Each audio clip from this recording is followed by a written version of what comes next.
to the What Really Happened radio show. The history the government hopes you never learn. Here is your host, Michael Rivero. And aloha, America. Welcome to our show. It's Friday, March 22nd, 2013, end of the week. Thank goodness it's Friday. Thank goodness it's Friday. What a wild week, and it doesn't look like it's going to let up over the weekend and into next week. We have got so much to talk about. I've got enough material set here to do a 5-hour show, but we're only here for 3 hours. We're going to get into it. Phone lines are open, 800-313-9443, 800-313-9443. Sam is in our control room, twiddling the dials, ready to answer the phone when you call on in. Now, you wouldn't know it to look at the corporate media, what's going on over in Europe, and the Cyprus contagion is already spreading. I was just looking at CNN before we went to air, and they're talking about a professional wrestler who saved his mother by pulling up a tree, and I didn't even watch long enough to find out how pulling up a tree saved his mother. Maybe she had termites or aphids or something. I don't know. But we are being conditized to an unbelievable extent by the American corporate television news, and I think it's a red warning sign. Now, to the real news, the stuff that's going to potentially affect you. There is mass panic in Cyprus. There is rioting going on. The police are basically pounding on protesters. Many of those protesters are employees of the banks themselves. European officials are openly admitting that the two largest banks in Cyprus are now insolvent, and all of the banks are officially closed until next Tuesday at the earliest. But there are long lines at the ATMs. People are trying to get money just to live on. There are severe limits on how much of their own money they can pull out of the ATMs. Some of the ATMs appear to be malfunctioning, and others have just flat out run out of cash. Meanwhile, the European Union is holding a gun to the head of the Cyprus financial system. Either Cyprus does what the European Union tells it to do by Monday, or liquidity for the banks is totally cut off and Cyprus will be forced out of the euro. This will, of course, trigger those Wall Street credit default swaps on Cyprus's debt. Now, a lot of this is going to be out of sequence because the information's been coming in thick and fast from a variety of sources. But as of right now, there is a final phone call among all the major controllers of the wealth in Europe for Sunday night, going into Monday. So Monday looks to be the make-or-break day. They're back to talking about a levy on bank deposits. And even worse, the European Union has raised the amount that they're demanding the government of Cyprus take out of the Cypriot people's bank accounts. They've not just go ahead and rob the people, we want you to rob a little bit more. And they're going back and forth, back and forth, and back and forth. Now, over in Greece, they have agreed to buy out their branches of their banks that are operating inside Cyprus. Piraeus Bank is going to take over the Greek branches of Cypriot lenders that are being sold. I don't know where Greece got the money, considering their economic situation, or why they think it's prudent to be buying a bank that is already on the verge of insolvency. It may be that Greece is being used as a cutout for a covert way of trying to save the situation to keep those derivatives on Wall Street from triggering, which is going to be a major, major problem here. So basically, the European Union looks like they're going to, regardless of any deals that are made, they're going to close Cyprus Popular and the Bank of Cyprus. They're back to asking for a 40% levy on these uninsured Cypriot deposits. Cyprus does not have an equivalent of an FDIC where the government is insuring bank deposits, which, of course, from Cyprus' point of view, since it's the government taking the money out of the bank accounts, they don't have the money to put it back in anyway. All right, we're going to take a break for some commercials. We'll be back after these words from our sponsors. And aloha, America. Welcome back to the show here. And speaking of the Republic Broadcasting Store, there are a couple of really nice shortwave radios in there. And if you do not have a shortwave radio, you might want to consider getting one now, because we know the American corporate media is completely under the control of the government.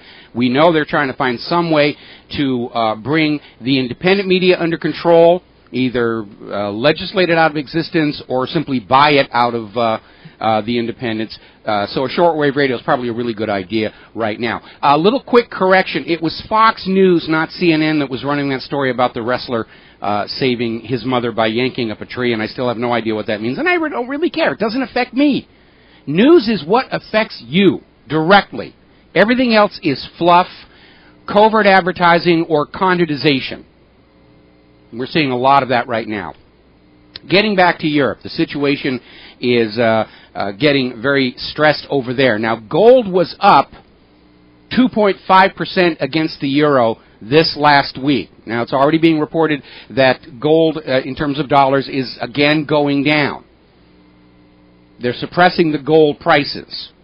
They're probably handing out tons and tons of these gold futures contracts for which they can't deliver physical unless they go back and raid the bullion out of the Federal Reserve or the Bank of France or the Bank of England. But when gold prices are down, that's when you should buy Republic Trading Group, Republic Trading Group, Republic Trading Group. They'll get you set up. This is now the time when you should be diversing some of your cash holdings if you have any, and I know a lot of you don't, but if you do, this is the time to get in there. Now, the European Central Bank is talking about draconian controls over the economy. They're very concerned there's going to be a run on the banks, not just in Cyprus, but all across Europe. Certainly in Italy, where they're already talking about one of these haircuts. And so they're talking about even if the Cyprus banks are allowed to open next week, the savings accounts will remain frozen. You will not be able to do bank withdrawals or wire transfers without approval from the European Central Bank. And they're going to hold the current ATM cash withdrawal limits at their current low levels. This is government taking direct control of the people's money. And they're trying to basically sell it with this idea, well, we're designing these controls so citizens will have access to sufficient cash to go about their lives. In other words, the bankers are going to decide how much you need to live on. Do you really need blah, blah, blah, blah currency to buy food this week? Really, we've looked at it carefully and we think you only need blah, blah, blah, blah, blah. The bankers are taking direct control of the citizens' spending habits to protect themselves. And they're still out there saying we must restore the confidence in the banking system. The confidence in the banking system is gone. It is gone. And they're talking about doing this not just in Cyprus, all across Europe, where they're concerned there may be a bank run. And if that cash grab from the Cypriot people's bank accounts does go forward, and the ECB is saying it has to happen, Germany is leading the shout for saying there will be no bailout unless you loot the Cypriot people's bank accounts, then every other holder of a bank account in Europe is going to be thinking about taking out their surplus cash and bringing it home with them, which is the obvious, wise, and prudent thing for everybody to be doing. My wife and I sent out an email to all of our friends and family laying out the situation and saying, if you have any extra money in the bank, you might want to think about just taking it out and bringing it home. Most of our friends and family wrote back and said, it's not a problem. We don't have any money to put in the bank one way or the other here.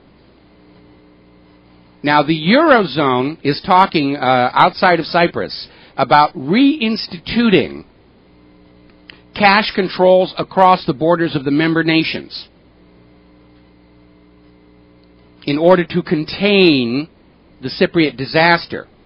Now, what this means is, having torn down the international borders to help the money junkies get rich, now they want to put those borders back in to protect the money junkies from the people whose wealth they looted. Tells you which side the government is on in this particular case. We're seeing videos coming out of the Cyprus protesters. They're out there screaming. They want to get out of the European Union. They want to make friends with the Russians. They're viewing Europe, and especially the ECB, as a bunch of thieves. And they're absolutely right about that. Any nation with a privately run, privately owned central bank is robbing its people, without exception. I dare anybody listening to this show to show me one nation with a private central bank issuing the public currency as a loan at interest, in which the real wealth of that nation is not being sucked out of the general population and put in the pocket of the bankers. And every economist out there who's talking about sustainability and economic stability and the rest of it, they're lying to you. This Ponzi scheme banking system is not stable.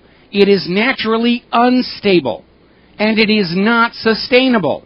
You can see that looking at the current economic situation in the United States. You can see it looking at Cyprus, at Greece, at Italy, at Spain, at France. There is no 11th marble out there. They're so desperate in Cyprus that President Anastasiadis, say that 3 times fast, actually proposes the idea of letting the private banks collapse and starting up a public bank. That idea got shot down. And with all due respect to the president of Cyprus, he needs to remember what happened to Libya. Everything was all hunky-dory in Libya until Gaddafi set up a state public bank and a value-based currency. Ooh, got to invade him. Got to crush down that alternative system of running a nation's economy. They'll break free of debt. They won't be slaves to the bankers. Boom, boom, boom, boom, boom. Kill Gaddafi. So looking at the latest bits of Twitter information coming in, they're talking about a Eurogroup powwow Sunday night. I already mentioned that. They're talking about, everybody's reacting to the fact that the European Central Bank is now demanding even more money being taken from the Cypriot people's accounts. People are questioning if the ECB actually has the legal authority to do that without the European Union voting on it. So, again, they're not only pushing Cyprus to a collapse, they're pushing even harder than they were. Cyprus could very well decide to simply leave the euro. This according to the head of the private central bank of Cyprus. Germany's rejected a deal to come up with some of the money that is needed for this new bailout from raiding the pension funds. They're raiding the retirement funds of the Cypriot people, just like Washington, D.C. raided Social Security, and now they can't pay it back. The people of Cyprus are running out of cash. Gas stations are closing down. They've got plenty of gas and oil. Nobody can buy it. And by the way, this morning on the London Exchange, an unknown investor or investment group put a $900 million put, meaning a short sell, against the euro. They're betting that within the next 2 weeks, the euro is going to crash. Now, we're getting all kinds of mixed signals about a potential deal with Russia. And some say it's on again, off again. They're not getting enough for whatever. Russia is very, very angry with Europe over this deal for the simple reason that the European Union and the European Central Bank are ignoring the will of the people of Cyprus. They're ignoring the expressed will of the Cyprus legislature. They're ignoring the will of every foreign national that has money in Cyprus that is in no way connected with this meltdown. And that includes a lot of British expatriates and a lot of Russians. There's a lot of money parked in Cyprus, and everybody wants to know where the heck it went, because it was only a few weeks ago the Cyprus banks passed one of these stress tests. You're always hearing about, oh, we're doing a stress test, and it proves the banks are solid and survivable and sound. And now we're finding out, no, they don't.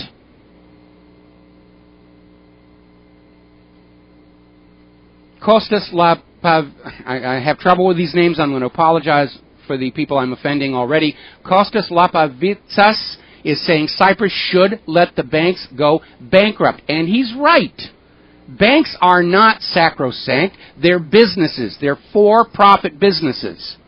And if they make mistakes or they commit crimes and fraud, they should be shut down. And if it's criminal activity involved in the disaster, their CEOs should go to prison like they're doing in Iceland, or sentenced to death like they're doing in Iran. Even Bernanke is now starting to say that this effort to preserve the too-big-to-fail banks made the economic disaster in the United States that much worse. And the latest scandal, apparently it's come to light that Cypriot politicians emptied their bank accounts days before this haircut went into effect.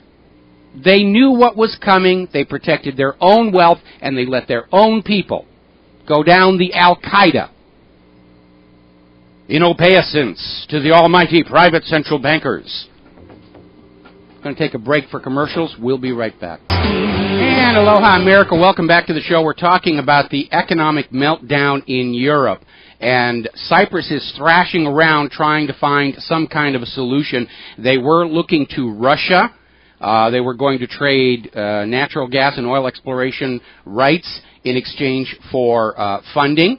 They were going to allow Russia to use a naval base in Cyprus, currently occupied by Germany. And obviously, with screams of the new Cold War, Europe and the United States have been fighting tooth and nail to prevent that deal from happening. In fact, Europe told Cyprus point blank, if you make any deal with the Russians, we're cutting off all support.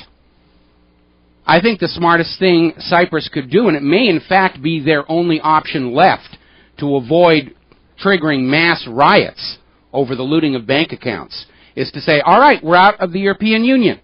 We're going to become part of Russia's little economic sphere of influence, BRICS, and they can have our natural gas, and they can have our naval port. You Germans, get out.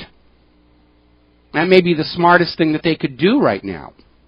But they were trying to put their natural gas on the sales block. They're basically, the Cyprus government is trying to sell off the country, to completely privatize it. And again, the government doesn't own Cyprus. The Cypriots do.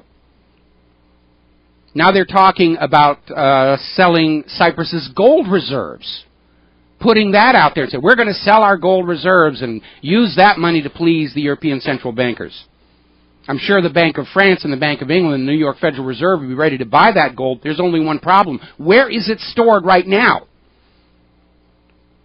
Because if Cyprus does not have their gold reserves inside Cyprus, if they, like so many other nations, put it in the gold vaults at the Bank of France or the Bank of England or the New York Federal Reserve to facilitate international settlement of accounts, it may not actually be there anymore.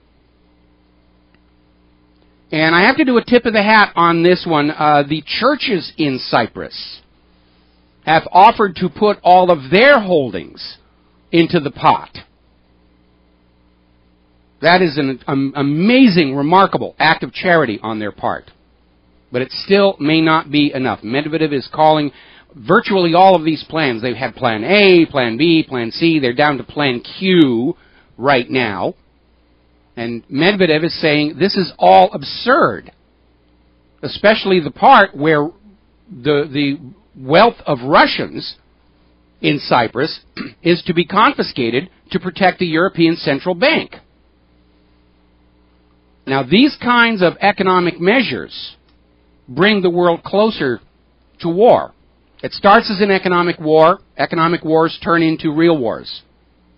That's part of the lesson of all wars are banker wars. Meanwhile, pouring more kerosene on the fire, Standard & Poor's has downgraded Cyprus' long-term credit rating to CCC with a negative outlook. And they have their short-term credit rating on Cyprus at simply C. And that means any borrowing that Cyprus is going to do to get out of this mess, the interest will be higher on it. And going one step further, Fitch is warning they're about to downgrade all of the Eurozone banks as a whole over what's going on in Cyprus. Going to go to the phones here. Bill in New York. Aloha, Bill. Welcome to the show. What's on your mind? Good afternoon, Mike. I have I would like to have your comments on something. Sure. You might want to turn down your speaker in the background. Okay. Is this better, Mike? Much better. What's on your mind? Oh, thank you. I read today that a depositor's money in the bank belongs, believe it or not, to the bank. and you only get an IOU from the bank for that money. Now, if that is true, then you would have no recourse if the bank failed because you can't prosecute for an IOU from somebody. And I'd like to have your comments on that. And I have one more short question. I'd like to hear your comments, though, first. Okay, well, I'm going to comment. We're going to go into a commercial break, so don't hang up, and we'll get your second idea when we come back. Oh, thank you. From the private central bank's point of view, it's all their money. You don't own it. They have loaned it to you, and you owe it back to them plus interest. And that mindset is why the European Central Bank feels they seem to have some kind of a moral right to go into the accounts of savers and say, sorry, we need this more than you do. Okay? Yes. Did you want me to hold? No, we still got another minute here to go on. So give me your second question. The second question is, in your opinion, and I realize it's just an opinion, but I appreciate your opinion, if there is a run in Cyprus on the banks, yes. In your opinion, how long would that take to gravitate to European banks, and then how long would it take, in your opinion now, to gravitate to American banks? My opinion would be it will spread from Cyprus to Europe in less than a day, and then as soon as other banks besides Cyprus start collapsing, you're going to see those derivatives on Wall Street. The credit default swaps come due, and Wall Street doesn't have the cash to pay that. This is why Bernanke is hemming and hawing about haircuts happening here in the United States. There will probably be bank runs here in the United States within a week of Europe. We're going to take a break for commercials. We'll be right back. And aloha, America. Welcome back to the show here. And a reminder that the lovely Lady Claire will be joining us in hour number 3 of the show today with her unique perspective on what's going on in the world. Now, interestingly enough, Jim Sinclair is out there basically saying that Christine Lagarde over at the IMF bears the responsibility for allowing the Europe situation to get out of control. Well, I'm no fan of Christine Lagarde, especially because of this attitude that she has that the people of a nation are responsible for the debts of the nation, regardless of how those debts came about, through fraud, through criminality, through corruption. Once the government has incurred the debt, you, the people, must pay it no matter what. It's sacrosanct. So I'm no big fan of Christine Lagarde. So, here's what's going on. Jim Sinclair is saying this disaster in Europe may force Bernanke out of the chairmanship of the Federal Reserve. And apparently they're already starting to talk about the Cyprus catastrophe. And it is. It absolutely is. But you need to understand something very fundamental about what's going on here. If you don't understand anything else about the global banking crisis, understand this one point. All of the bailouts, the wealth confiscation, quantitative easing, buying back toxic assets, stock market rigging, gold suppression, rehypothecation, the looting of the people's assets, none of these actions will change the ultimate outcome of this crisis one tiny bit. As long as the infernal machine that plunged the world into unpayable debt, meaning the private central banks issuing all of the public currency as a loan at interest, which by design produces more debt than money with which to pay that debt, are allowed to continue their nefarious operations. Everything else you're seeing is window dressing by politicians and bankers to make it look like they're trying to solve the problem. But they don't want to solve the problem. They're afraid to solve the problem. The common enemy of all mankind are private central banks issuing the public currency as a loan at interest. Once that first piece of pretty printed paper goes into circulation, more money is owed to those private banks than actually exists. It can never, ever, ever be paid back while you are playing by the rules you have been brainwashed to believe is the way life is supposed to be. And so even if they loot the savings accounts of the Cypriot people, the British expats, the Russian nationals, It's not going to change the ultimate outcome. This system must crash. It has many times before in history. The difference is today, because of globalism, it's all coming down together at the same time. That's why the European Union is rushing to try and nail those borders back up to contain the disaster.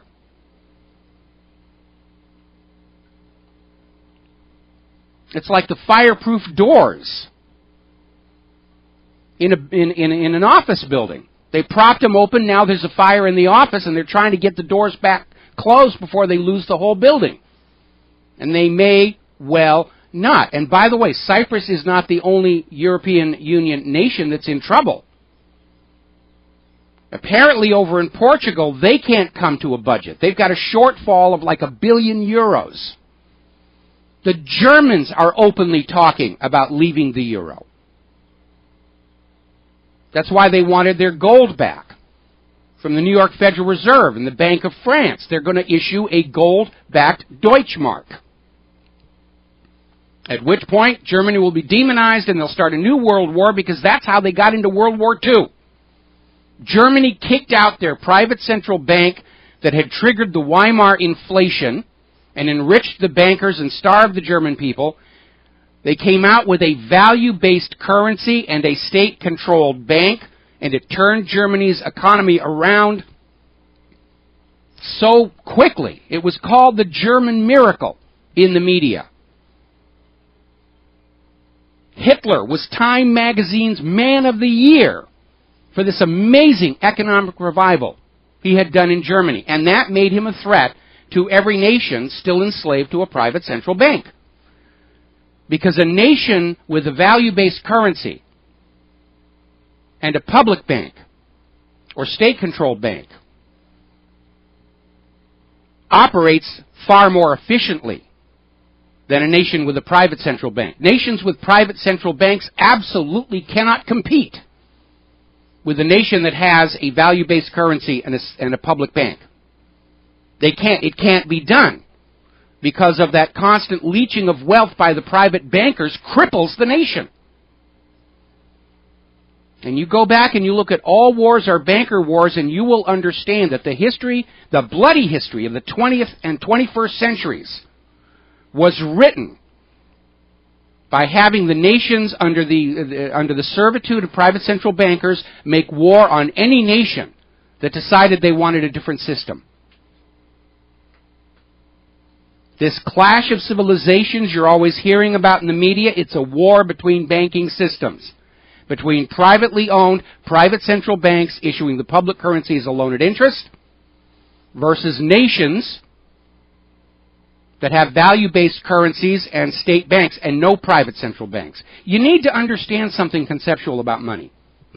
When the United States was founded, currency, the public currency, was considered and handled like a public utility, like water, like electricity. Well, I know they didn't have electricity back then. Roads, infrastructure. The currency is supposed to be there to facilitate public commerce.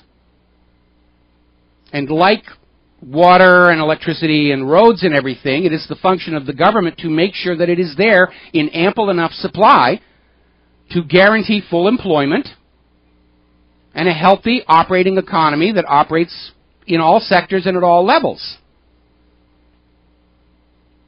Every time you have seen a public utility become privatized, have you not seen the costs go up and the quality of service go down?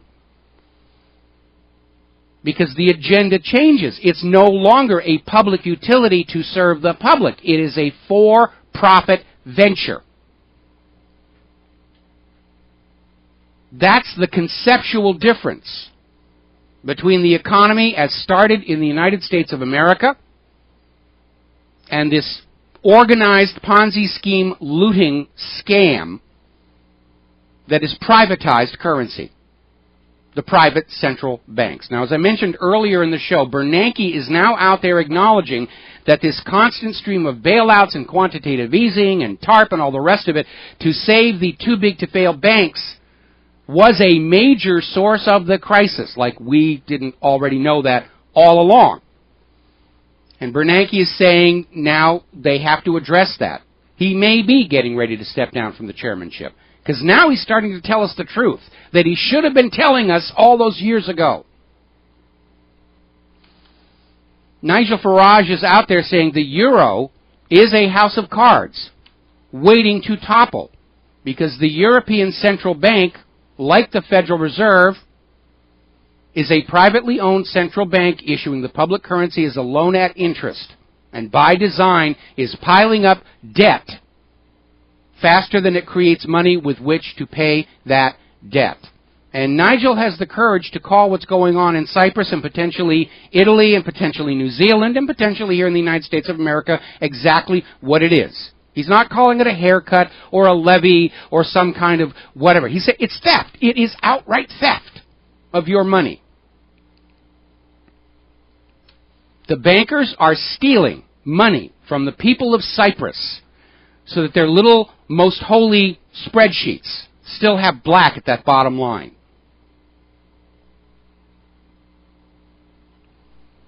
So, Russia has issued a warning to all of their nationals around the world. Get all your money out of Western banking and financial institutions immediately. Cyprus is the warning shot. Cyprus won't be the last nation in Europe that's in trouble. The rest are going to get into trouble. And it goes back to what I was saying. Everything they're doing, bailouts, levies, whatever, none of it will change the ultimate outcome. Because everybody's afraid to point the finger at the real cause of the problem. Private central banking and Ponzi scheme currencies. Russia's gone even further, saying that the crisis in Cyprus is showing that the West is on the verge of collapse, and they're absolutely right. They are absolutely right. This system can't be sustained. It never could. The people who set this scam up knew it could not last. John Maynard Keynes, when somebody tried to call attention to the fact that somewhere down the road, the accumulated aggregate monetized debt had to collapse the system, he basically said along the lines of, well, we'll all be dead by then. It's not our problem to solve.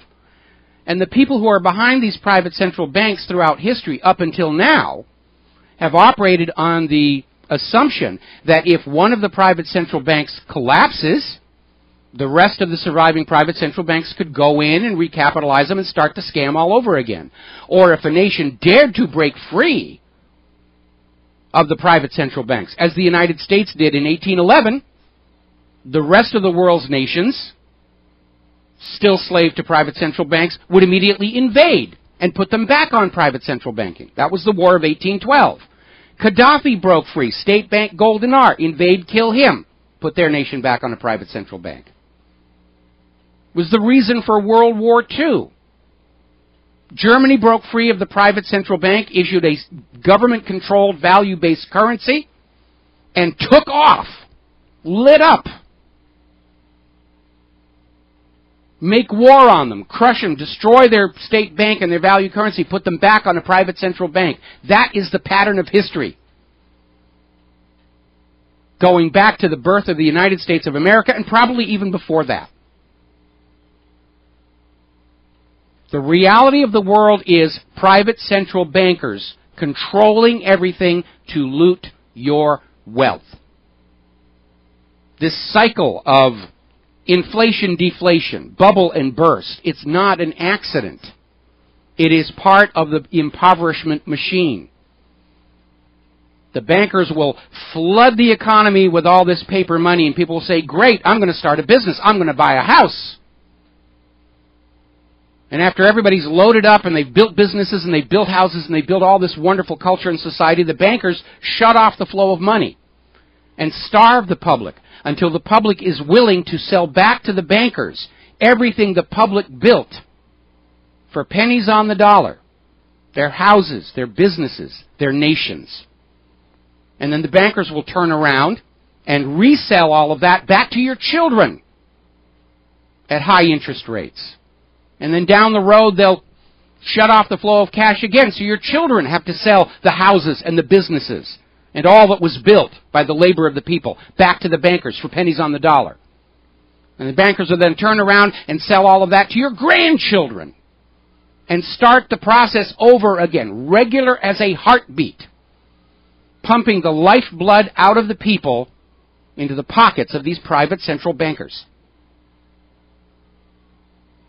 And all of the corporate media, which is funded and financed by the financial centers, and all of the governments who receive a piece of the action in the form of campaign donations are lying to you about things getting better, and sustainability, and stability, and growth.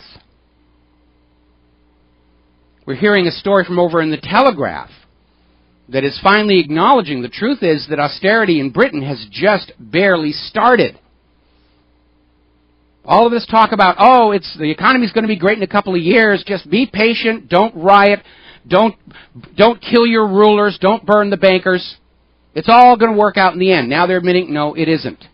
The grand crush is on. The private central bankers are taking the people of every nation that they rule, and they're squeezing the real wealth out like grapes in a wine press.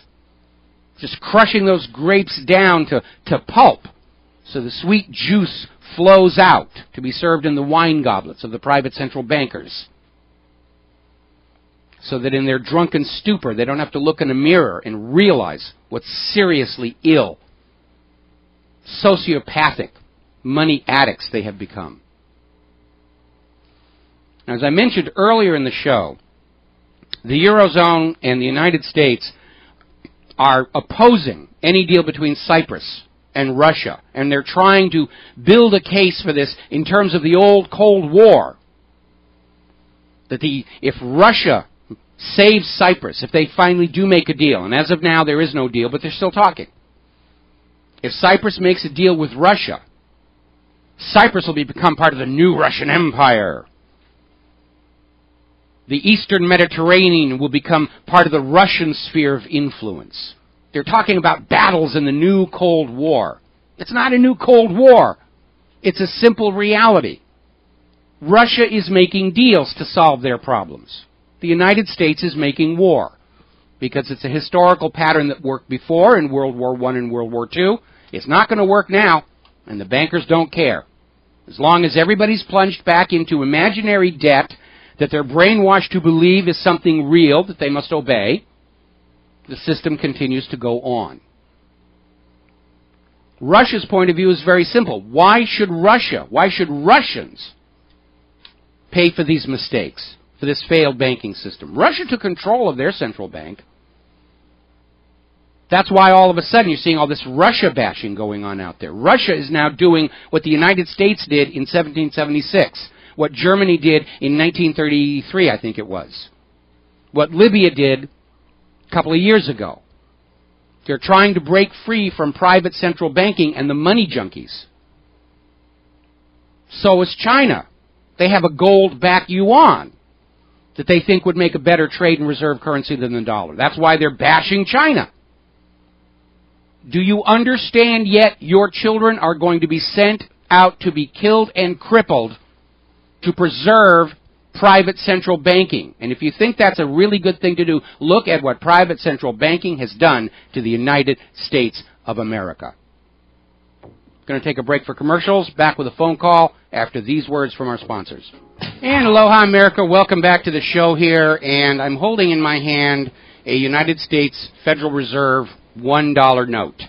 It's starting to get worn out. I use it on the show an awful lot here for the Justin TV audience.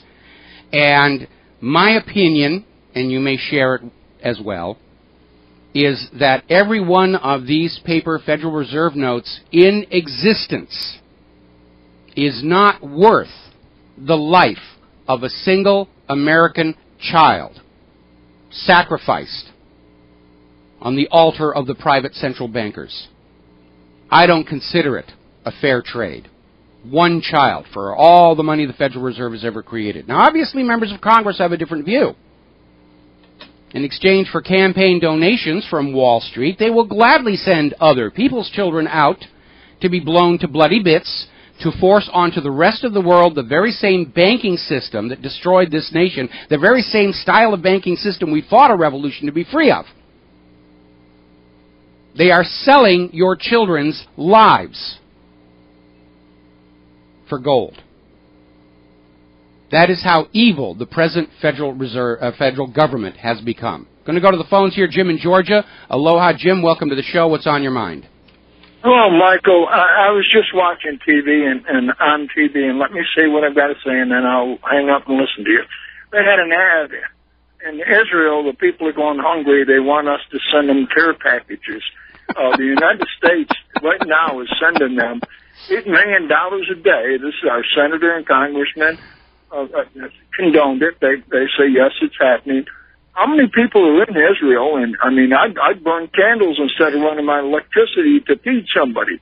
But how many people live in Israel, and what is going on? Well, Israel has a huge wealth disparity. Now, obviously, the Palestinians and other discriminated groups like the Ethiopian Jews, they're going hungry. They're suffering very well. The ordinary Israeli citizen, they're as unhappy with their governance and economy as we are here as well. The problem with most of these Israeli charities is you send them the money and it winds up going someplace other than what you were told. There have been numerous scandals over the last decades about all these organizations, demanding money for Holocaust reparations, and we have Holocaust survivors living in Israel. And by the way, have you ever noticed how many Holocaust survivors they claim are there? Like Germany didn't get them or something. But it's just another way. It's money junkiism on display. It's just more, feel sorry, send us money, and it's hardly confined to Israel and Israeli charities. There are a lot of charities out there advertising on TV. Send money, we'll save the seals, we'll save the snails, we'll save the dolphins, we'll save the whales, and it turns out the money is mostly absorbed with very generous salaries for the operators of these charities, for media costs, and very, very little actually gets spent on what it's supposed to be spent on. But again, Israel has no shame. Their attitude is, we're going to get the money any way we can, anyhow we can, and it doesn't really matter. God wants us to have all the money that's actually in the Talmud, and we'll be right back. And aloha, America. Welcome back to the show. And as that other caller prompted, the attitude of the private central bankers, their mindset is they own all the money. If you have currency in your pocket, you borrowed it. It doesn't belong to you.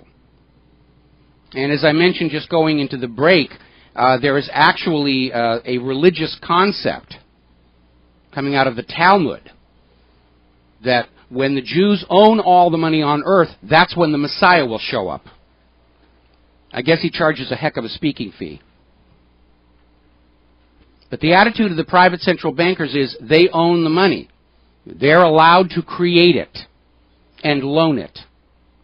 But they own it all. Ultimately, it's all owned by the private central bankers. Lou Rockwell is out there saying your money is safer under the mattress than in a bank. And at this particular point in time, I have to agree with him. And again, the common sense advice right now for every single American, for everybody listening to this broadcast, watching what's going on in Cyprus, and it's probably going to happen in Italy and New Zealand,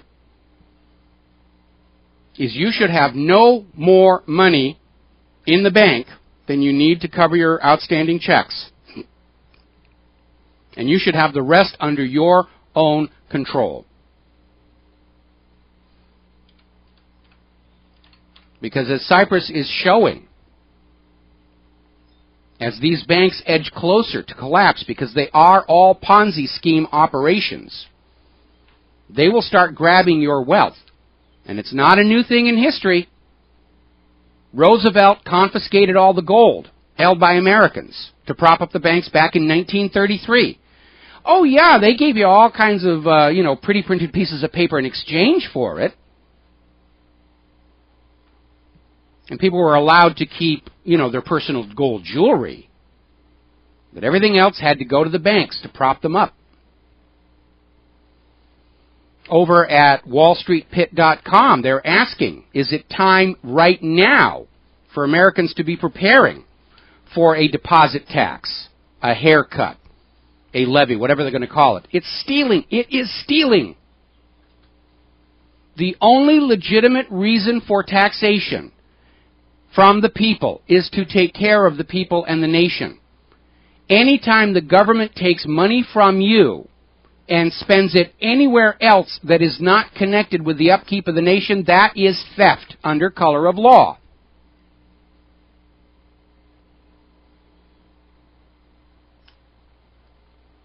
Over at another article from wallstreetpit.com where they're saying none dare call it theft, and yet that's exactly what it is.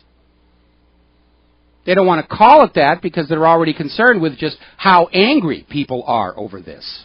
How angry the people of Cyprus are. How worried the people everywhere else are about this.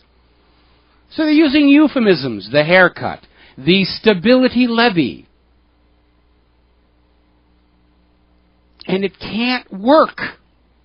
None of these things they have done in this economic crisis ever had a chance of working, of changing the ultimate outcome. Because the cause of all of this debt, crushing the United States, crushing Europe, is private central banks issuing the public currency as a loan at interest. And until somebody's willing to stand up and say, that's the problem that needs to be fixed, everything else is a panacea. It's a placebo. The levies are placebo. Remember the other day I was saying having private bankers in charge of your nation's economy makes as much sense as having drug addicts in charge of the pharmacy. After a while, everything's a placebo. That's what you're seeing. Quantitative easing, placebo. TARP, placebo. We'll be right back. And aloha, America. Welcome back to the show. And over at Ex-Republic TV, they've got a video where Krauthammer is out there basically saying America is, in fact, headed the way of Cyprus, despite Bernanke's attempting to backpedal on his comments on that just from yesterday.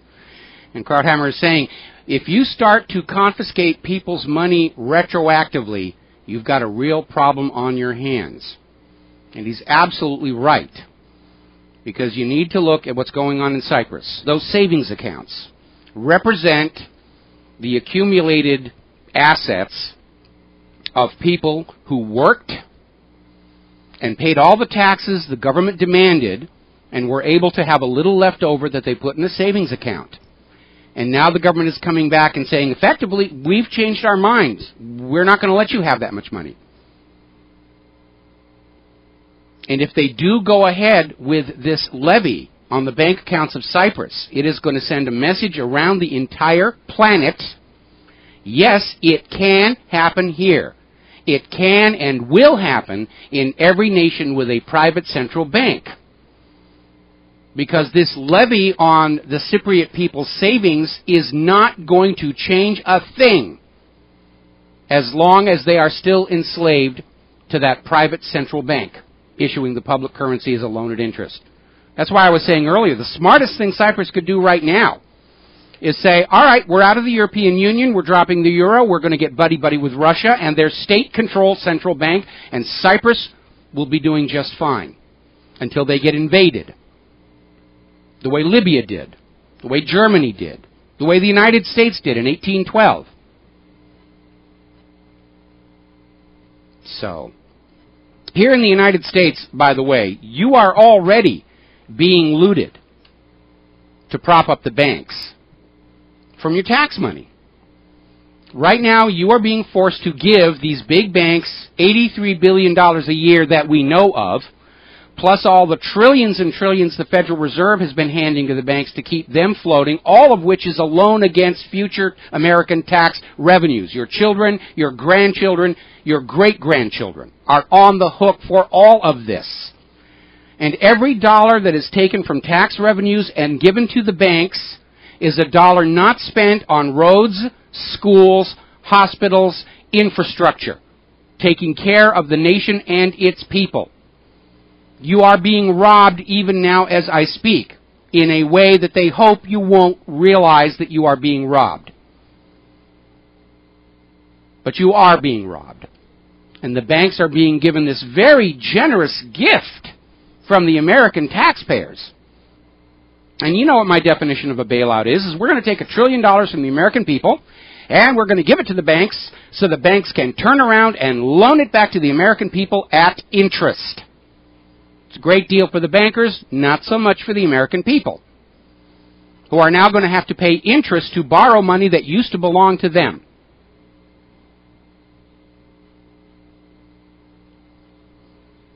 Forbes, over at Forbes, a gentleman by the name of Seidel, I think it's pronounced, and this was quoted over in moneynews.com, U.S. headed for greatest retirement crisis in history.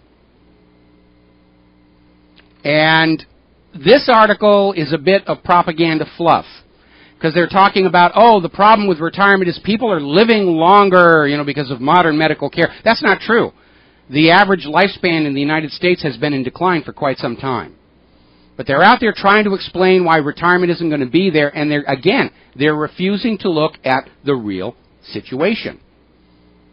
There are two causes for the retirement crisis here in the United States of America. First of all, the United States government has been, well, they call it borrowing, heavily from the Social Security Trust Fund since the Clinton years. Social Security taxes, remember, that's all your money in there. It's not the government's money, it is your money. And you paid it in with every payroll deduction. Every paycheck you have has a little separate box for that Social Security deduction. That's your money. And those taxes were raised in the 1980s in anticipation of the surge of retirees from the baby boomer generation. And starting with the Clinton administration, the government borrowed that money to balance the federal budget. They had the Treasury Department print up a bunch of Treasury bonds and put them in the Social Security Trust Fund. The problem is there are not enough living Americans to make good on those Treasury bonds, so the U.S. government cannot pay back the money it borrowed from Social Security. Technically, the U.S. government is already in default on its financial obligations, and by choice, they have defaulted on the American retiree, because they figure, well, they're too old to storm Capitol Hill with torches and pitchforks, and they can't affect our credit rating, so we'll stiff the American people. It's just good business sense. Don't take it personally. That's one reason why retirements are in trouble in this country. And the other one, of course, goes back to the mortgage-backed security fraud. Now, by law, private pension funds are only allowed to invest in AAA-rated securities. And back in 2002 to 2007, those mortgage-backed securities being sold by Wall Street were given AAA ratings by Wall Street's own rating agencies. So private pensions invested in them. And then, of course, when the fraud was exposed and the mortgage-backed securities imploded, those pensions were essentially defunded by Wall Street's criminality. And nobody will stand up and point the finger and say, this is the reason our retirements are gone. And the reason why baby boomers are facing very, very hard times. I'm going to take a phone call. Ken in Fort Worth. Aloha, Ken. Welcome to the show. What's on your mind? Hello there. Hey, Fox 4, we just had a guy reporting about the Veterans Administration hospitals and the delay time. You with me? Yes, we've talked about this before. Okay. But he said that they could make little tiny errors which put it into a delay mode. Now, what's to stop them from purposely making errors to put them in delay mode? So I called my congressman, who I go to the VA over here in Dallas, and that's in my district, and I told him, I said, why don't you go down there someday and get a big audience over there and tell the newspapers and the TVs that you're going to be there, and go stoop around and look around and see how it's working. Mm-hmm. And people should tell their congressman to go to the VA office and look around and do the same thing. Just keep an eye on them, because they can do that. They can, but the question is whether they will do so. Because we actually had another caller call into the show a while ago who was talking about all of these veterans coming back from these wars of conquest for the private central banks, and they get into this delay situation where they're being delayed treatment on serious illnesses for 4, 5, 6 months, and they wind up dying because they're untreated. But from the point of view of the VA, hey, look how much money we saved. And from the point of view of a Congress that already cannot pay their bills, That's a good thing. Don't take it personal, just good business sense to let these veterans die off and not have to spend all this money. Because after all, they're veterans, they're wounded, they're of no more use. We can't redeploy them out there for a new war of conquest.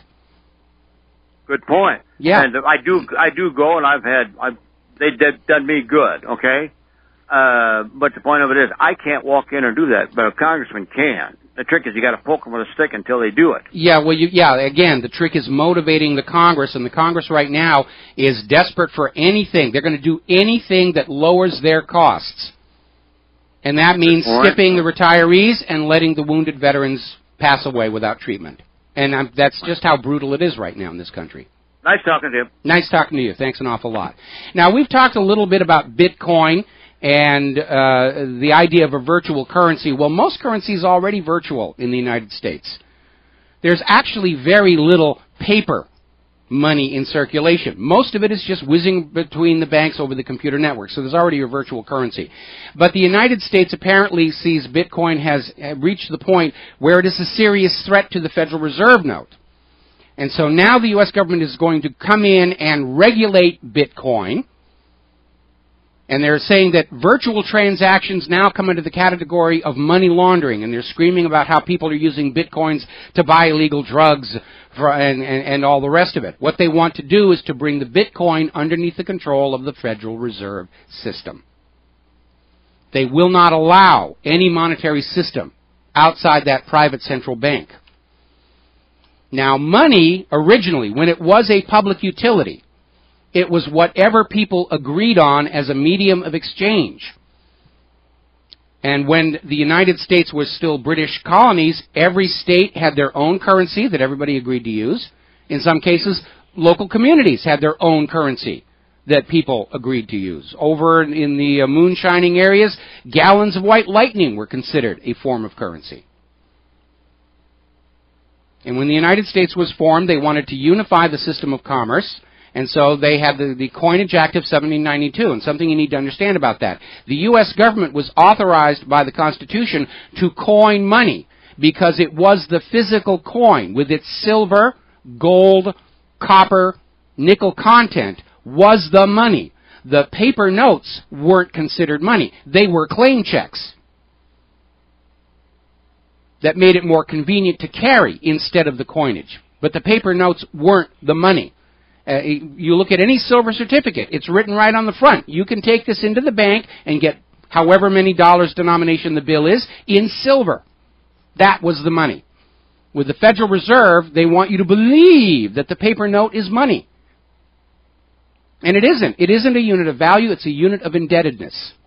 And everything the Federal Reserve is doing that has debased our currency was a death penalty offense under the Coinage Act of 1792. It's legalized counterfeiting is what they're doing. We'll be right back. And aloha, America. Welcome back to the show. And remember when I said the goal of the U.S. is the dollarification of all the world's resource-rich areas, to prop up the petrodollar, to return the world to Bretton Woods by force of arms, nuclear if necessary. And that when Hugo Chavez started selling Venezuela's oil directly to China for the yuan, that he added his nation to the list of nations to be invaded and conquered and forced back onto the dollar. And so it should come as no surprise. I just got this article from Free Beacon that is now claiming that Iran and Hezbollah are laundering their terrorism money through Venezuela. Oh, we must go down there. War on terror. Al-Qaeda, Hezbollah. We've got to invade and conquer Venezuela. Meanwhile, of course, Venezuela is screaming at how the United States government is pouring all kinds of funding in to the opposition party that wants to take control away from the party of Hugo Chavez that was, just frittering away all this money on things like health care when they should have been building banks and skyscrapers and all these other wonderful things. So Venezuela's back in play, and if they can't steal the upcoming elections, obviously we're starting to hear the propaganda campaign to invade Venezuela to bring them freedom and democracy. No, we're going to bring them a private central bank and tell them that they can only sell their own property for U.S. dollars. Going to go to the phones. Carrie in Florida. Aloha, Carrie. Welcome to the show. What's on your mind? Well, thank you, Mike. Initially, I was calling about the VA thing, and my experience with the VA here is much different than the previous caller. However, I predicted we'd invade Venezuela 2 years ago, brother. Yes. Because they do not have a central bank. But anyway, here where I live in southwestern Florida, the VA, I don't live in St. Pete, but that's where the hospital is, the medical center. Where I go is a smaller town. It's connected there. I'm treated like a king, brother. Yes. The nurses treat me like a king. The only reason I'm going to the VA, people always say, why are you spending health insurance? I spent health insurance my whole life ever since the bastard sent me to Vietnam when I was 18. I felt guilty. I'm one of the guys with amputees, had their testicles blown off or their eyes put out. They deserved it. I was okay. I thought I was anyway. I don't know how I am really. But, so I always felt guilty. But up until 2008, of course, I'm not the only one here, but I don't have anything now. And I started going. And I find it a lot different than your previous caller. And I understand. I've heard stories. However, my experience is so much different, Mike. Let's draw a line here, because the medical staff, the doctors and the nurses, are genuinely there to care for our nation's military wounded.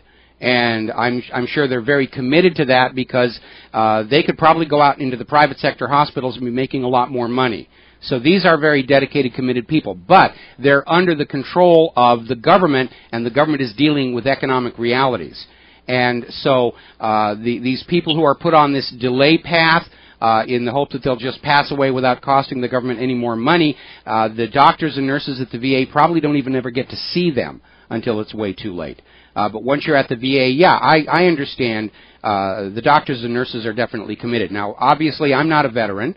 I had an occupational deferment during Vietnam, but while I was working on the TV show Lost, we did a lot of location filming over at some of the VA hospitals.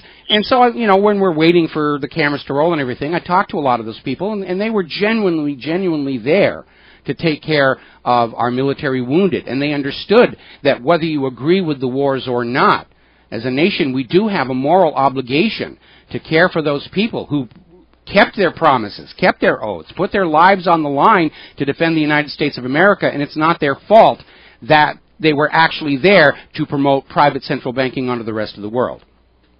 Yes, and I see the point now. I didn't see it before, but yes, the slowing down of the processes for spending money on these poor guys, and I've admit a lot of these wars, and we old-timers call it the war on terror. These poor guys who have done 6 or 7 tours, and I don't need to go on, but yeah, I see that now where they really do have problems, and I can see how the establishment might want to just stop. Oh yeah, and there's nothing new there. Back in the 1950s, during the testing of nuclear weapons in the open air out in Nevada, they had a nuclear test where they lined up a bunch of soldiers to simulate the deployment of a tactical artillery-fired nuclear weapon. And after the bomb went off, they sent the troops into what was supposed to be a breach in the enemy lines to capture the rear echelon areas and lines of communication.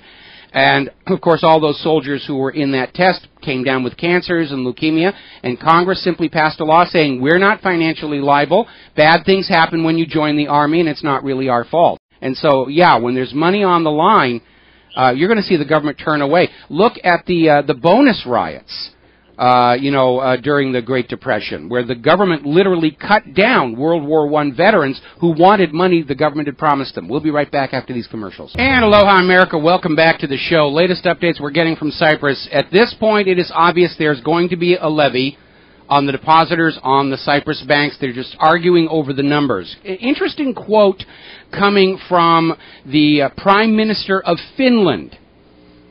Okay, he's now taking the position, this is how they're thinking.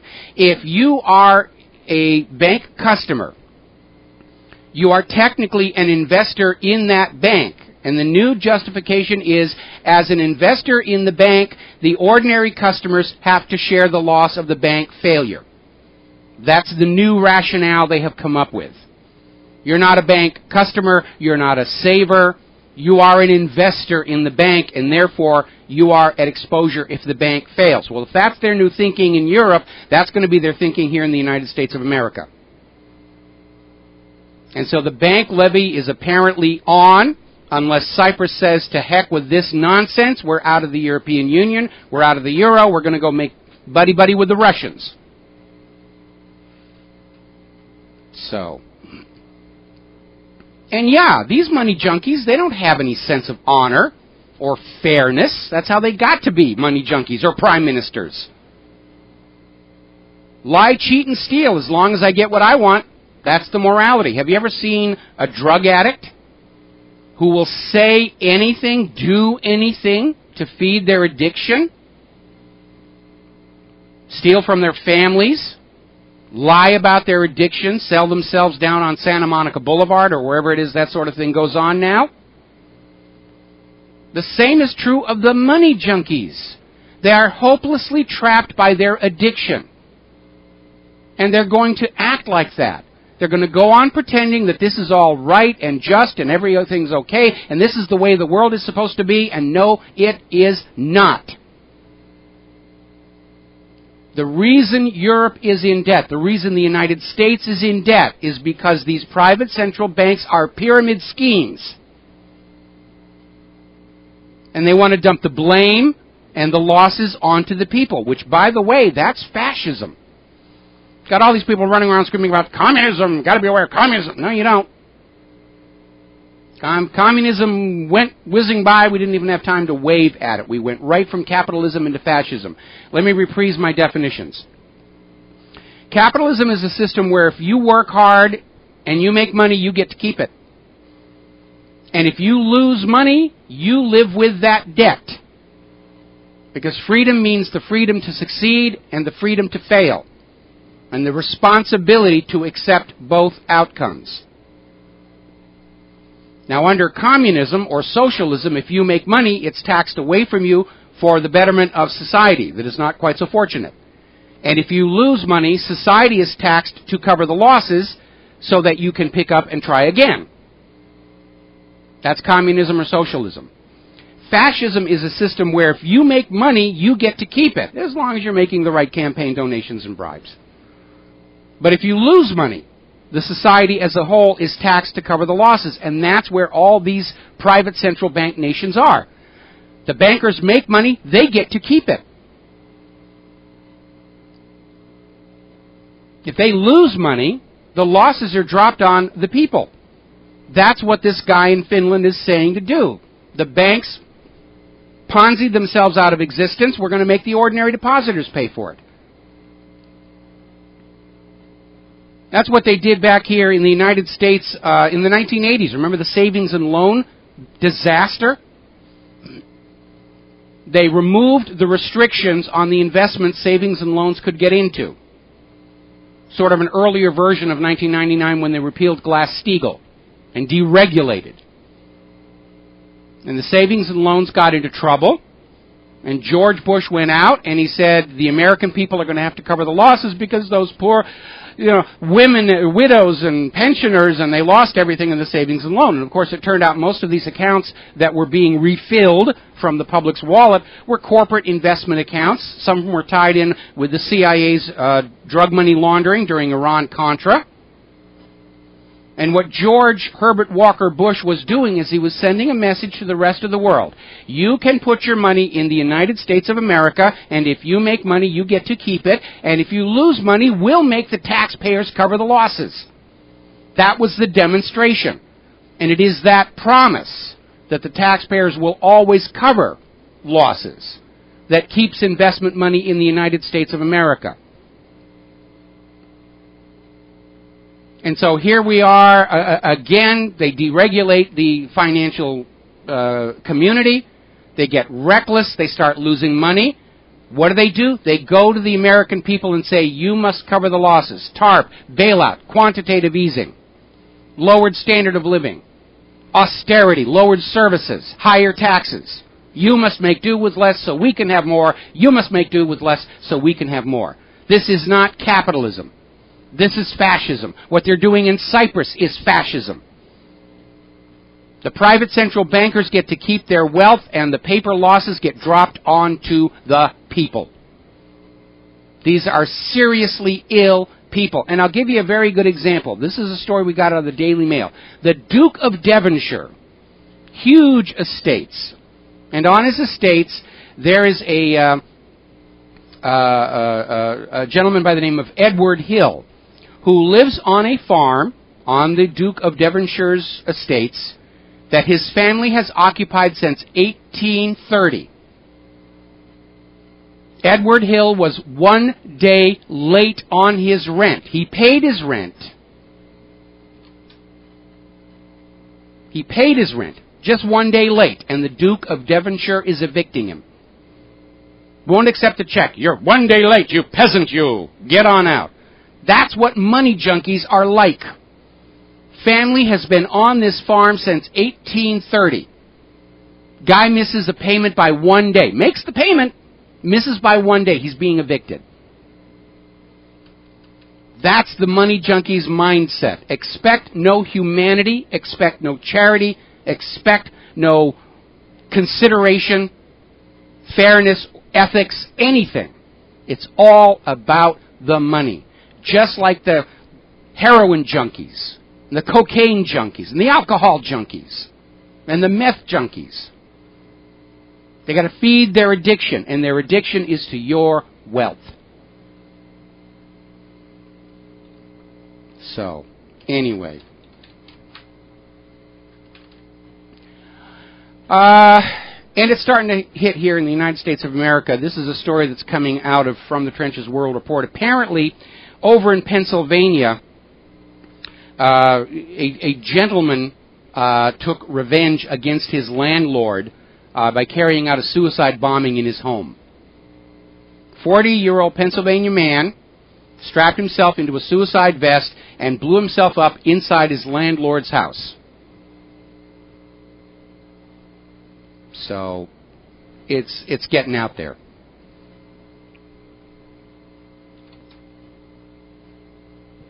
We already know there's a massive suicide epidemic in this country. People who've run out of money and run out of options and they're killing themselves.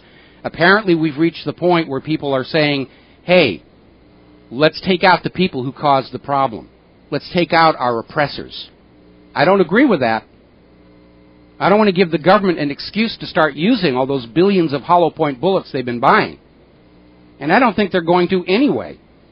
Especially with all these federal workers all of a sudden being on furlough, and they're now joining the rest of America in struggling to keep their mortgage and rent paid and their families fed. Do you really think these people are going to risk their own lives to protect their bosses by manning the barricades against an enraged American people? I don't see it happening. They're going to drop those brand new personal defense weapons, which would be called an assault rifle if you owned it. They're going to drop them and run. After it's all over, we'll sell all that ammunition and all those guns surplus. Put a sign on them saying, never fired, only dropped once. Now, Obama is finishing up his public relations tour of Israel, and it's already coming under severe criticism. He's out there talking peace in Israel while preparing war. A lot of people applauded him, saying Palestinians deserve a state. What they didn't get was the postscript, where Obama is talking with Jordan about letting the Palestinians move there and give Israel the West Bank. Yes, you can have a state, just not on the land that your family has occupied for the last 2,000 years.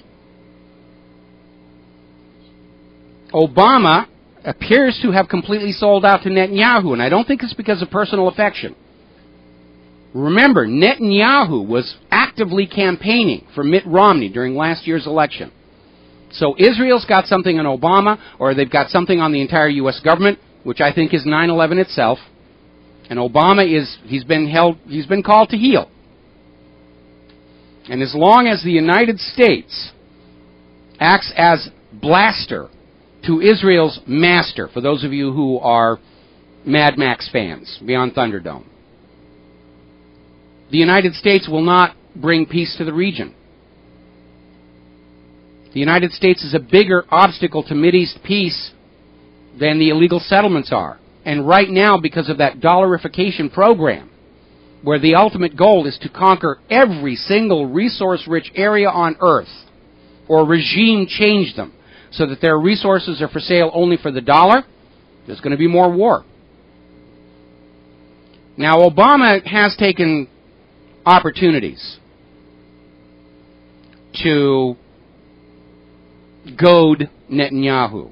Apparently, when Obama was touring Israel's Iron Dome missile defense system, Obama was standing there saying, "Wow, you've got to have some pretty deep pockets to afford something like this. How much did you say this ran you guys?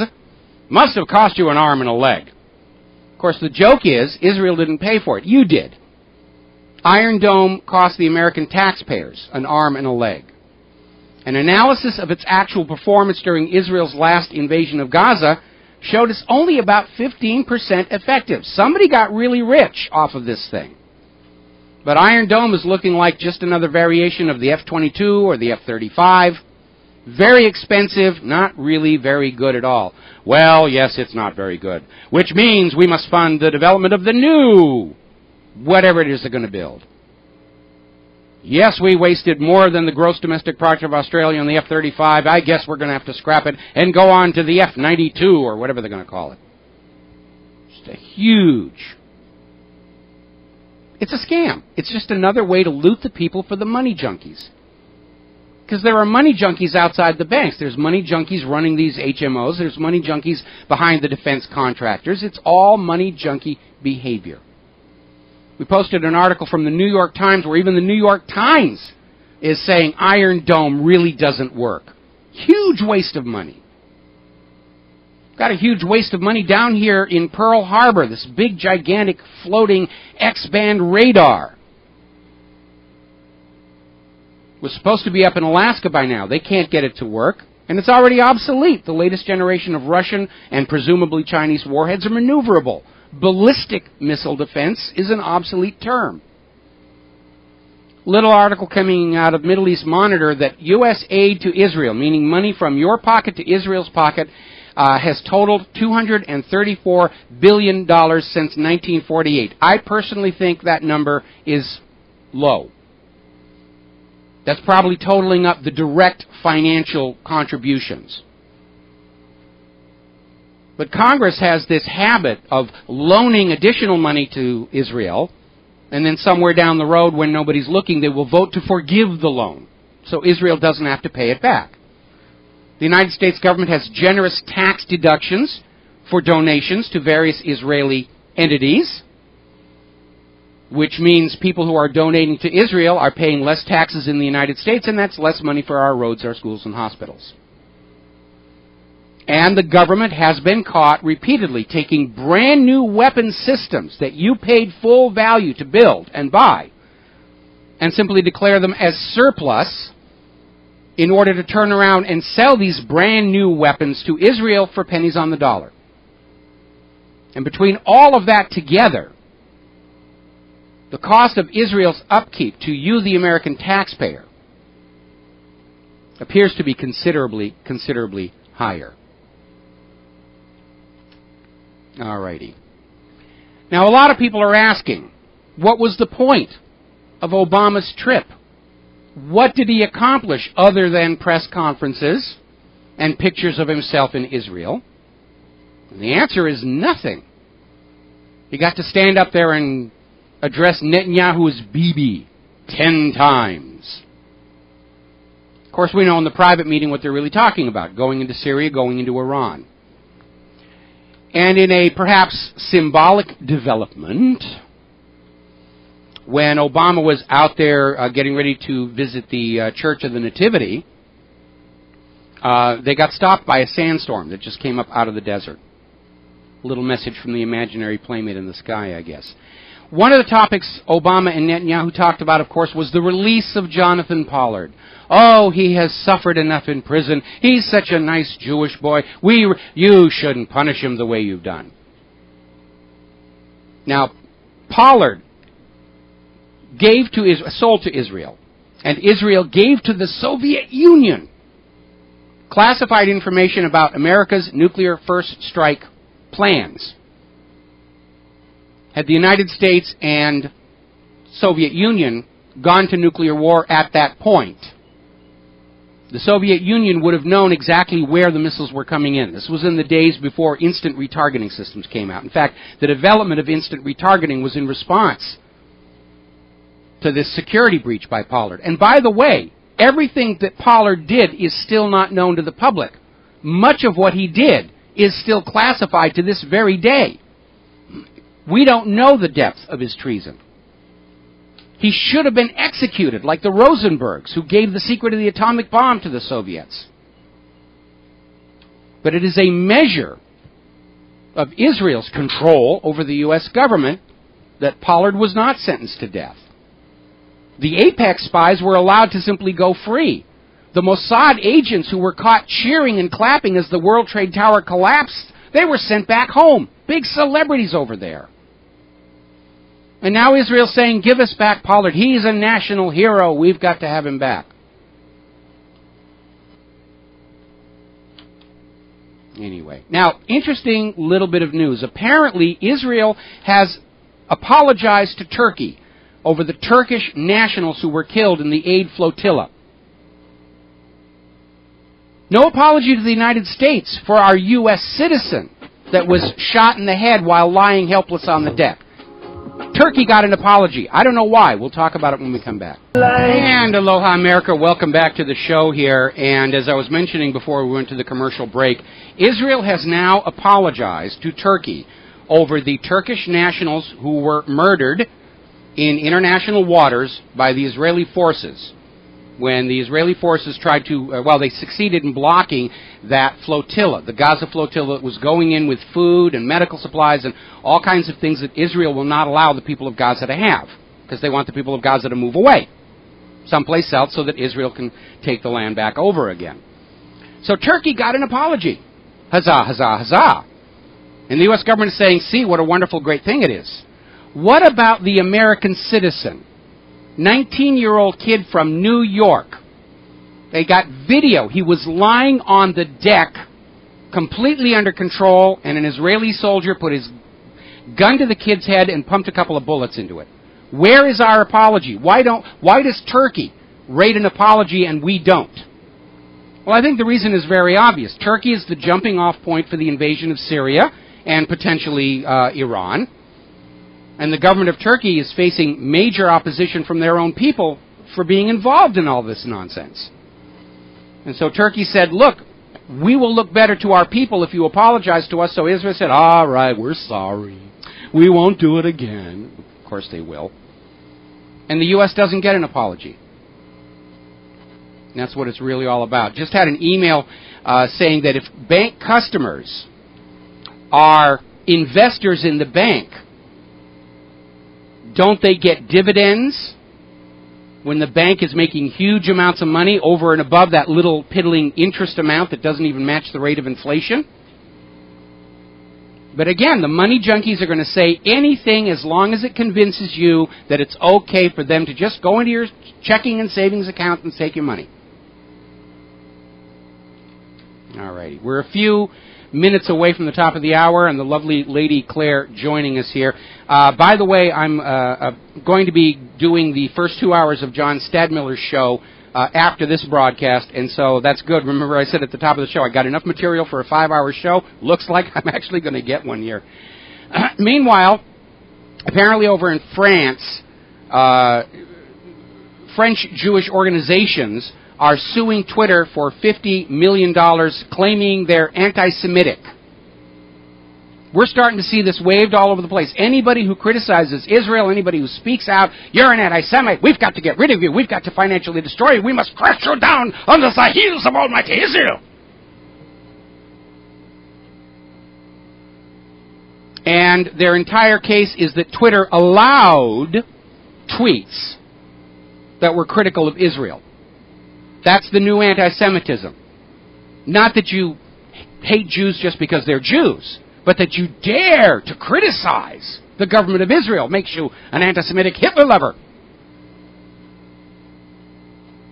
Now, over in Hungary, we've got to take a break for commercials. We'll be for station identification. We'll be right back. And aloha, America. Welcome back to the show. And I have a couple more stories I really want to get to before we get over to the lovely lady Claire here. We were talking about how we're all of a sudden seeing a surge all around the world of Israel supporters screaming, anti-Semite, anti-Semite, anti-Semite, Hitler, Hitler, Hitler, Nazi, Nazi, Nazi, Nazi. And again, on the cable TV channels, we're getting all these movies about World War II and how terrible things were, which I think is a good commercial for why we should be avoiding World War III just as hard as we can. Amen.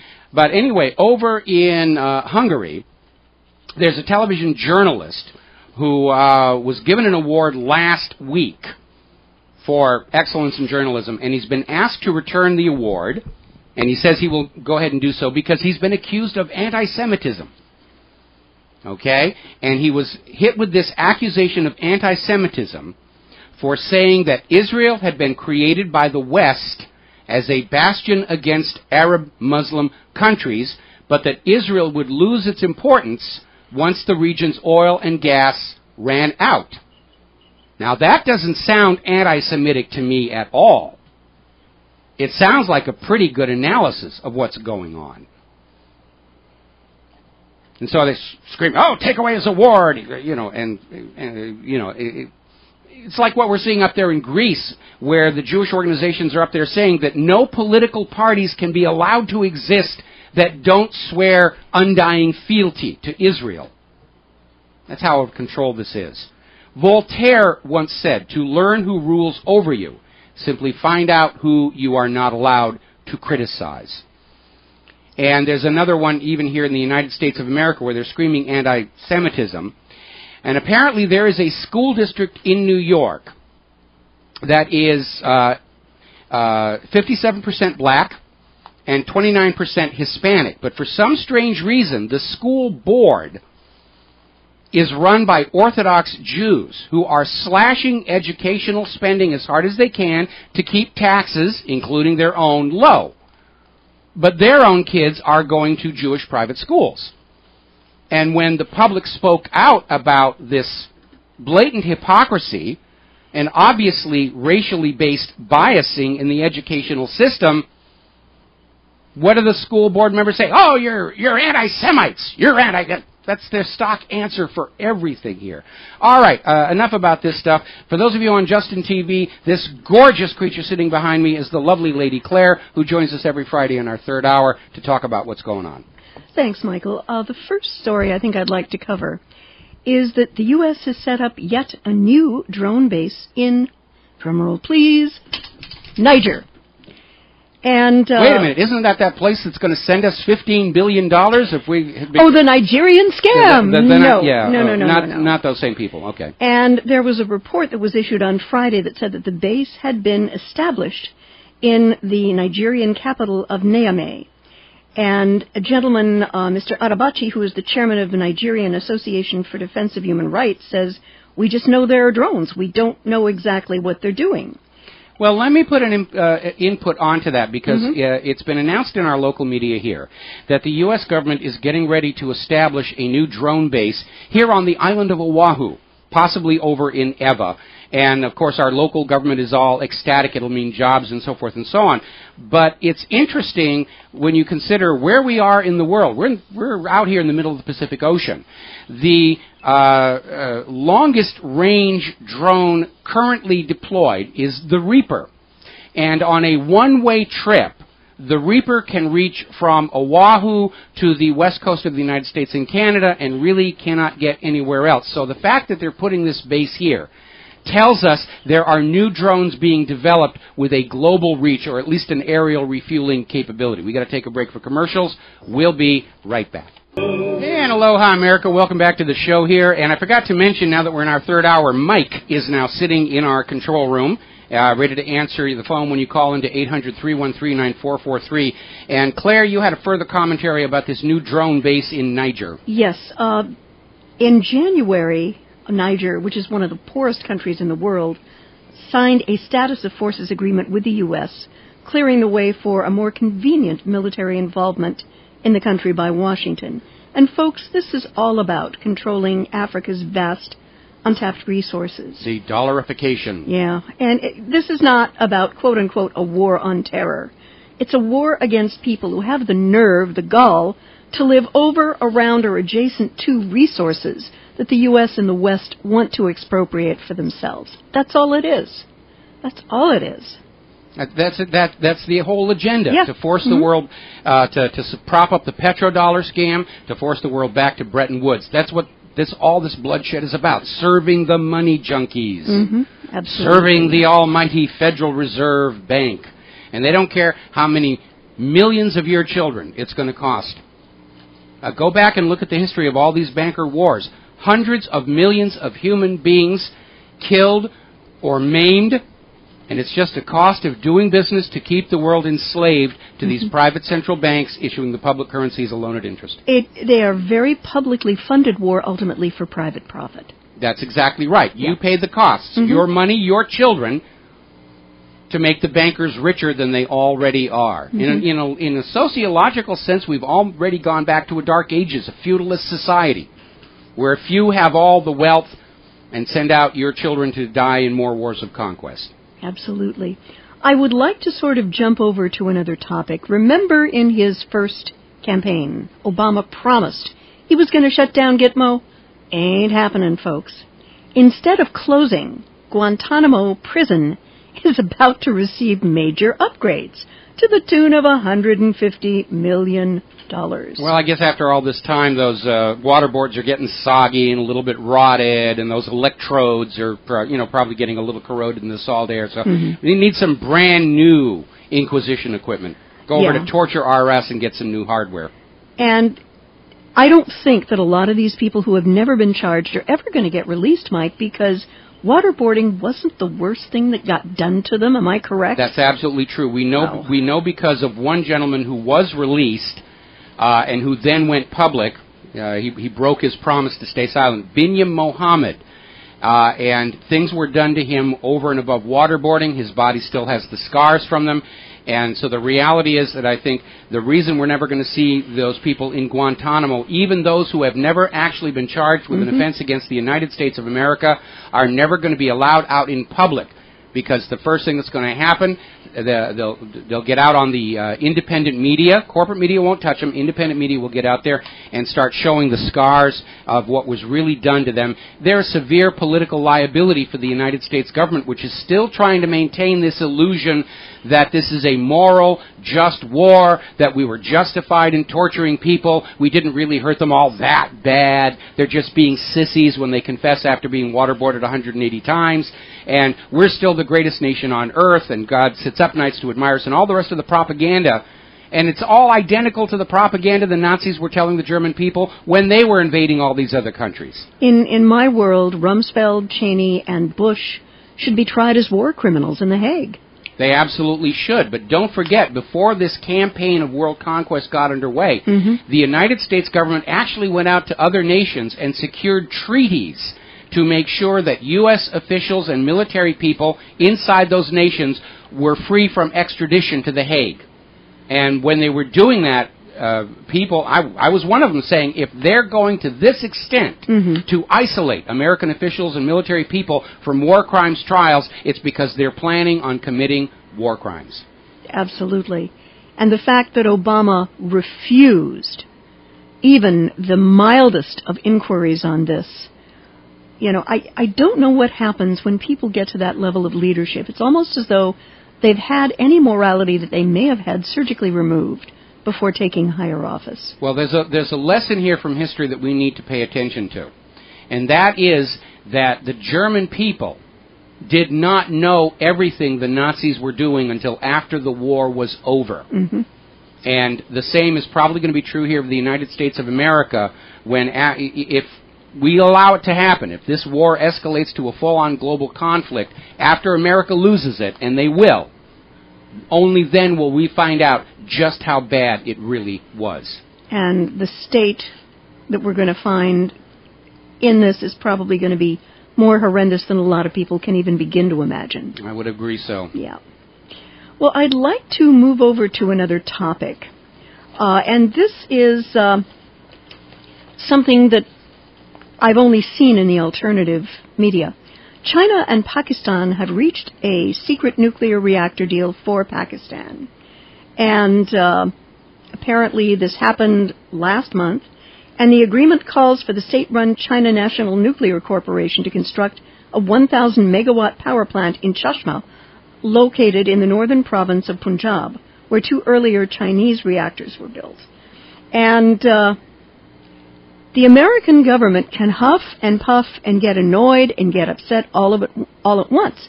But it has not, within the last 10, 12 years, done anything to address the terrible need for more energy by Pakistan. They talk about it, but they haven't done anything.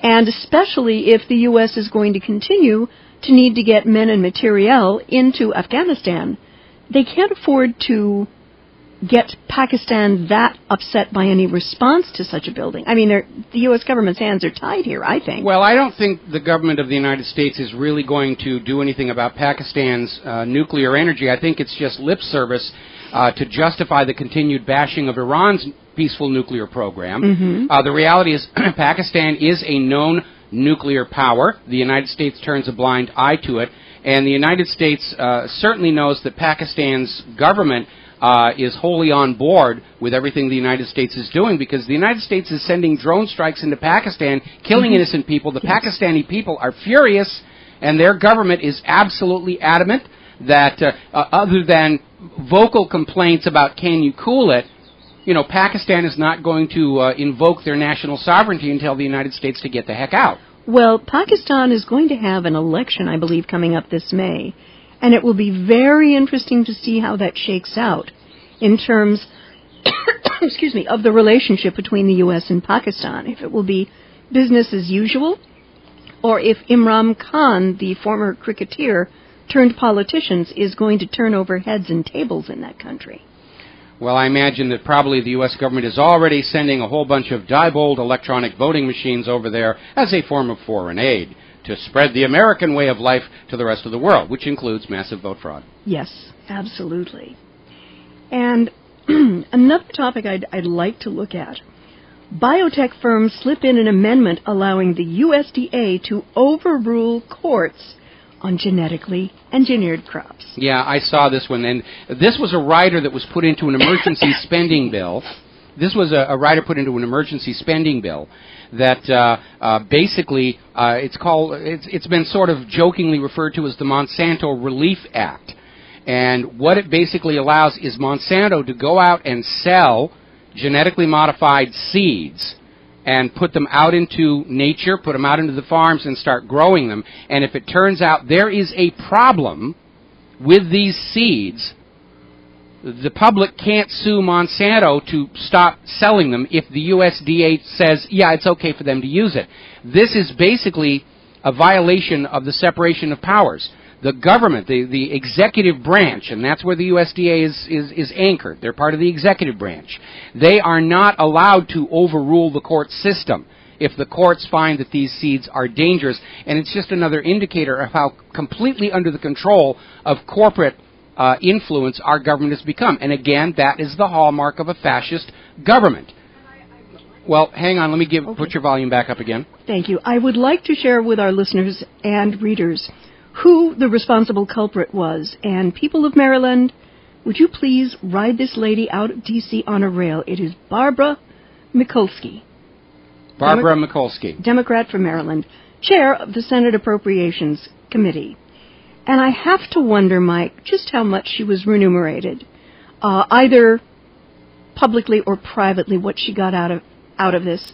And I'm sure that whatever it was an absolutely stunning amount of money. How dare you impugn the honor and respectability of our elected officials? This is the finest government money can buy. She is not anyone who is honorable in my world.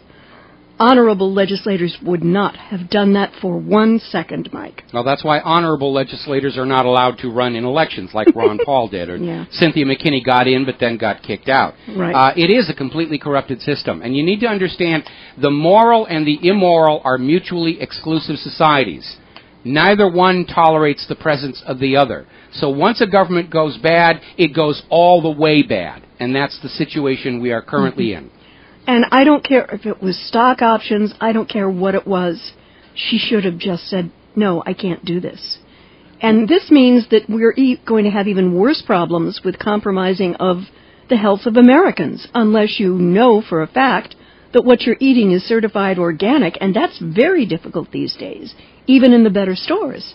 It is indeed. We got to take another break for our commercials, and we'll be back after these words from our sponsors. And aloha, welcome back to the show. And Claire, you had something else you wanted to share with us. Yes, I do.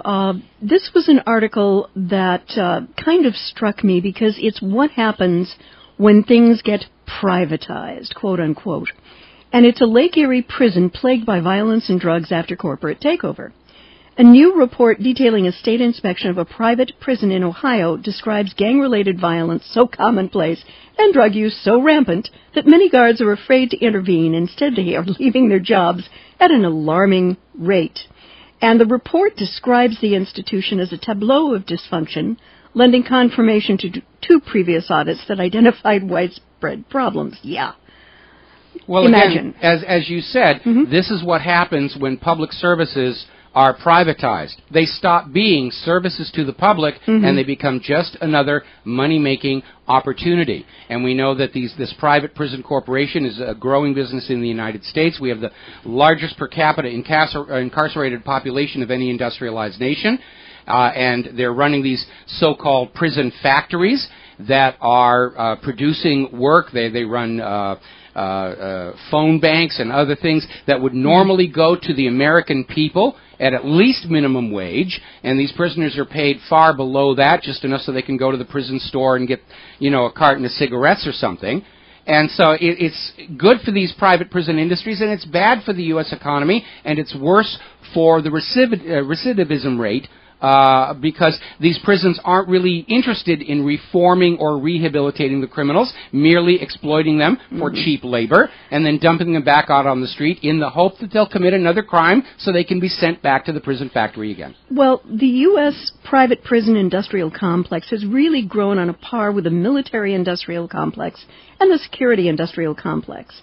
The reasons are very simple: huge sentences, many times for drug use and drug possession, coupled with states' 3 strikes laws, has created a huge pool of prison inmates who can be exploited for long periods of time for private profit. And, Mike, this is tantamount to a new system of slave labor in this country. That's exactly what it is. And there have been several cases where judges have been caught accepting bribes from these private prison institutions to just send them a steady flow of new labor. And so, it is a completely corrupted system. And the U.S. penal model has always been more than slightly schizophrenic from its origins, never really sure if it wanted to center on rehabilitation or punishment, and consequently does neither well. And as you said, the huge recidivism rate we have, which pumps these people right back into prison to again become prison slave labor. It's just and ridiculous. Of course, the fact that these people are coming out of the prisons still predisposed to crime is used as a justification for enlarging police presence on the streets. Yep. And the police are like doctors. Doctors don't want a healthy population because they can't make money off of you. The pharmacies don't want healthy Americans because they can't make money off of you. The police don't want a 100% law-abiding citizenry or their jobs vanish. And so this system is basically continuing to feed itself. And what I've noticed also in looking and researching, there are some countries in Europe, particularly the Scandinavian countries, which are very enlightened about this because their ultimate goal is to reintroduce and rehabilitate so that when these people come back into the general community, they're not going to offend again.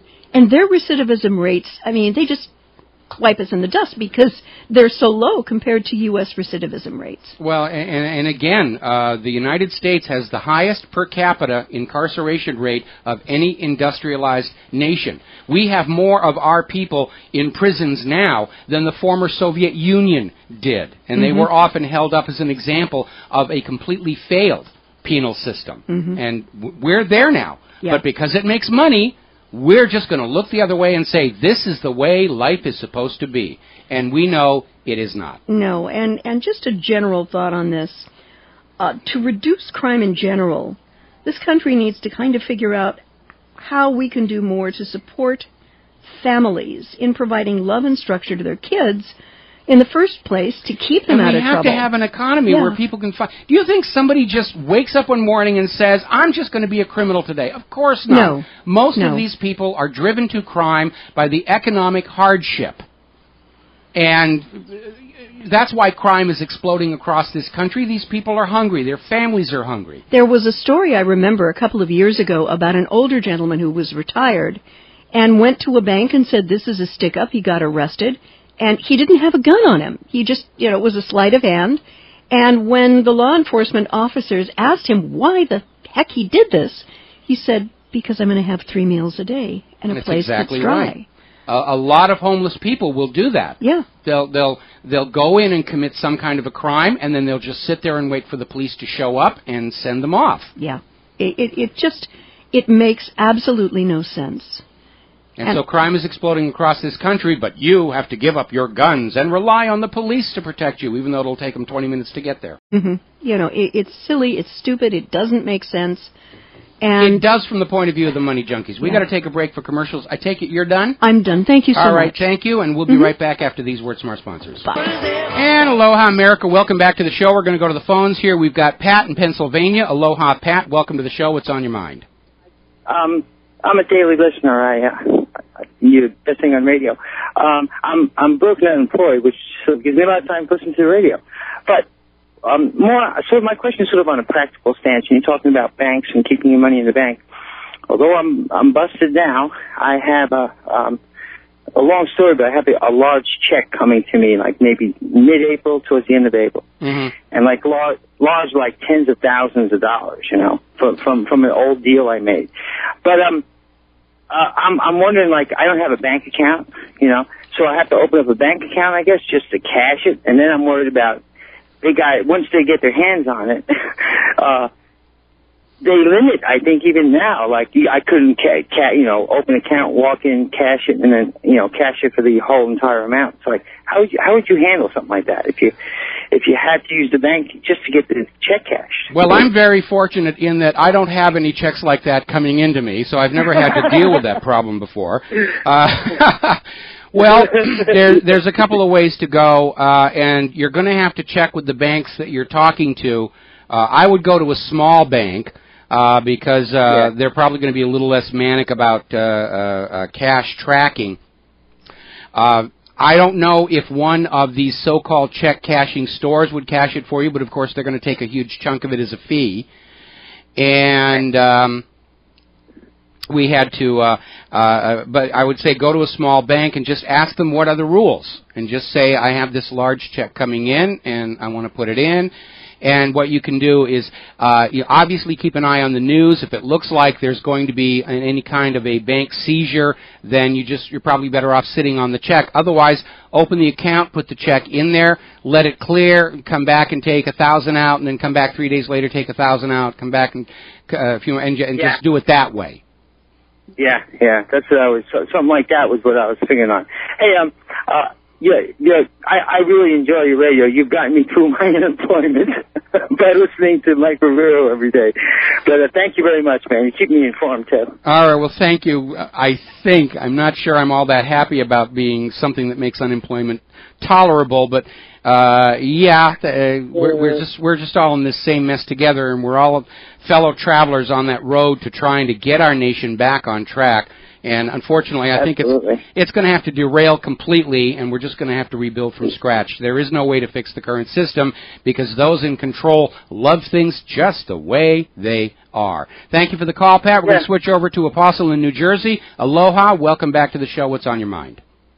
How you doing, Mike? Aloha, long-time listener. This is in regards to the apology that Israel gave to Turkey. Yes.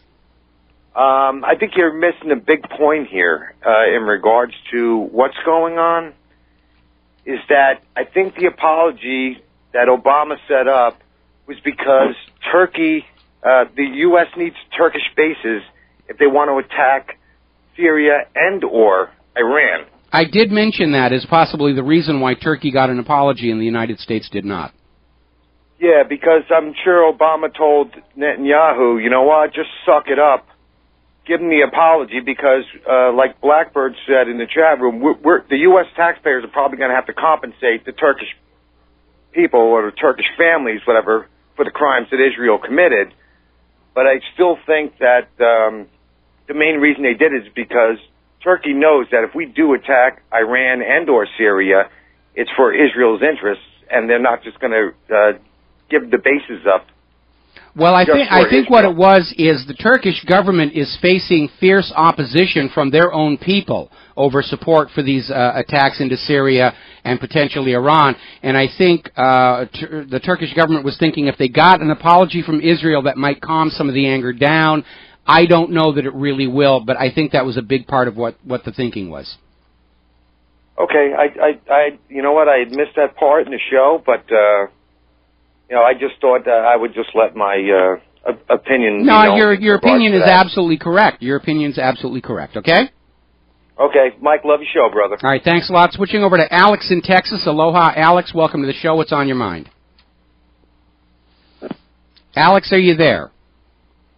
I guess not. Can we? Alex, are you there? Yes, I'm here. Hello? Yeah, we got a rough phone connection here. What's on your mind?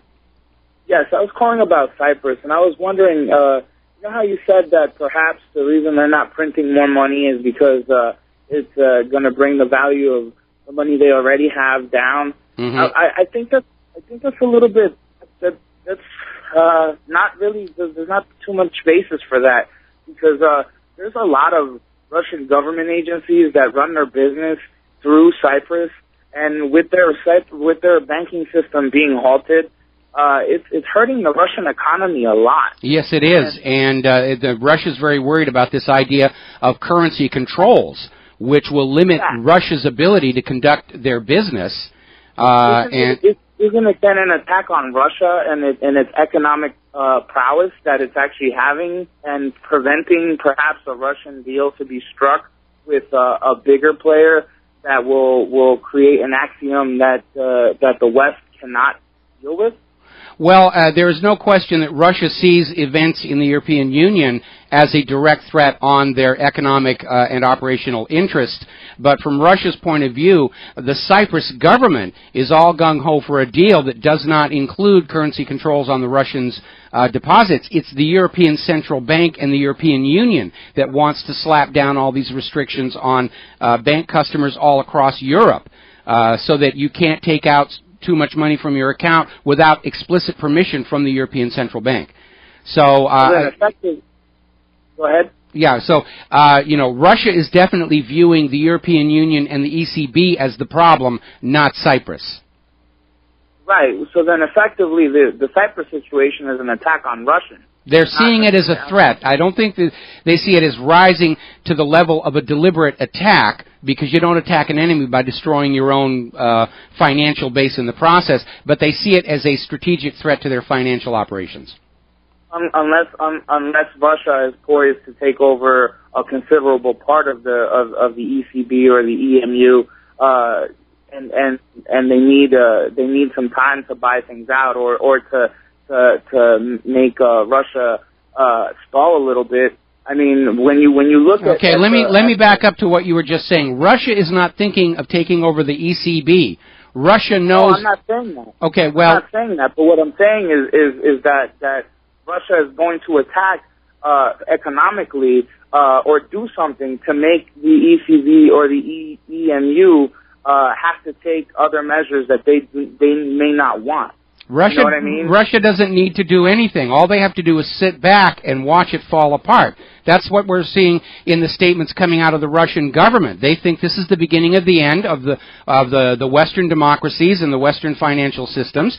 Russia took control of their central bank, and they understand the ECB is basically the author of its own doom. I don't think Russia is going to do anything to provoke the situation, but they are obviously interested in preserving their own liquidity and getting their money out of Cyprus now that the doors are being shut on them. Yeah, no, I agree. And just to touch on one last point that you and your wife were talking about just in the last segment, you know, there's a song that I love. It's the I Want to Be a Pirate song, because it speaks specifically about, you know how you said no one wakes up in the morning wanting to be a terrorist or wanting to be a thug, you know, and that's actually very, very true. Me being from El Salvador, you know, we grew up poor, and none of us ever wanted to do anything to hurt any other human being. Mm-hmm. And I think that song touches exactly on how terrorists and thugs are made by economical situations and gentrification in itself. And I just thought that, you know, a lot of times we miss those points in those songs that are there. Well, if you go out to YouTube, there's a video that goes with that song. Oh, I got it. Oh, I have the song. I play it all the time. Okay. I love it. I love it. But thank you, Mike. You have yourself a good weekend, okay? All right, thanks an awful lot. Aloha. We're going to switch over to Dennis in Maryland. Aloha, Dennis. Welcome to the show. What's on your mind? Hello, Mike. Hello. Well, they're still dragging their feet down. Hello, Mike. Yes. You there? Yes. You there? You're on the air. Okay. They're still dragging their feet down in Annapolis, Maryland, on this Bill 281 and 294. They sort of have them trying to sneak it through on the slide. And we're going to have a silent protest down at the Annapolis State House tomorrow morning at 9 o'clock. So it's going to be a silent protest. They won't be in session, but it's just to let them know that we're still watching. Okay, so that's a silent protest down at the State House in Annapolis, 9 o'clock Saturday morning. Yes, sir. Okay? Yeah, and also, has anybody ever read the prefix to the Second Amendment? What do you mean by the prefix? Well, prefix or the Bill of Rights, I think it was. It's formed to protect against a tyrannical government. Yes. I'll see if I can get a copy of it and send it to you. I would appreciate that, yes. Okay. Well, you have a nice weekend, and we're on our way to Annapolis tomorrow morning. All right. Well, have a good time. Send some pictures, and we'll put them up at whatreallyhappened.com. And okay. All right, we're going to let you go here. Something that you need to understand about the Constitution and the Bill of Rights. It's not just saying what the government can do. It is more explicitly saying what the government may not do and where they may not intrude into your rights and freedoms. Unfortunately, this government treats the Constitution with disdain. They'll wave it around anytime they can use it to justify what they're doing, and anytime it gets in their way, they just bypass it. And that kind of gets me into this story I was going to mention. There was a bit of a kerfuffle, if I can see if I can find this, because it was further down in my talking points. There's a bit of a controversy going on over this newspaper in West Virginia that published a reader's racist and homophobic comments that were extremely outrageous, called for slang word queers to be put to death along with the N-word and a bunch of others. And this is freedom of speech. Now, we know, of course, if that newspaper had published anything that was critical of Israel, it would have been buried immediately. And it was a very over-the-top screed that was just almost engineered to be offensive. And it may well have been. Now, I know there are really people out there who are like that, and they do have a First Amendment right to speak the way they do, just as we have a First Amendment right to call them, well, whatever we're going to call them, when they're saying something that absurd. The First Amendment does have to apply to everybody, or it is not worth the parchment that it is on. But this screed was so over the top, I have to wonder if this is yet another attempt by government propagandists to fan up racism and homophobia as a distraction from the Eurozone economic meltdown and the push to escalate World War III into Syria and Iran, or it may be the beginning of a propaganda campaign to start limiting freedom of speech, to trash the First Amendment as they have already trashed most of the rest of the Bill of Rights. Because they're going to be coming after the First Amendment, especially if they get your guns.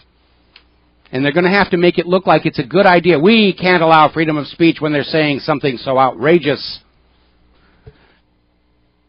So, anyway. Now, back to Russia and Europe. I don't think Russia is thinking about pushing into Europe, but they are thinking about expanding their sphere of influence. Because Putin has addressed the BRICS. This is the Brazil, Russia, India, China, and South Africa organization. It's their own multinational organization, and Putin is saying it should turn from a limited agenda forum into a full-fledged cooperation mechanism.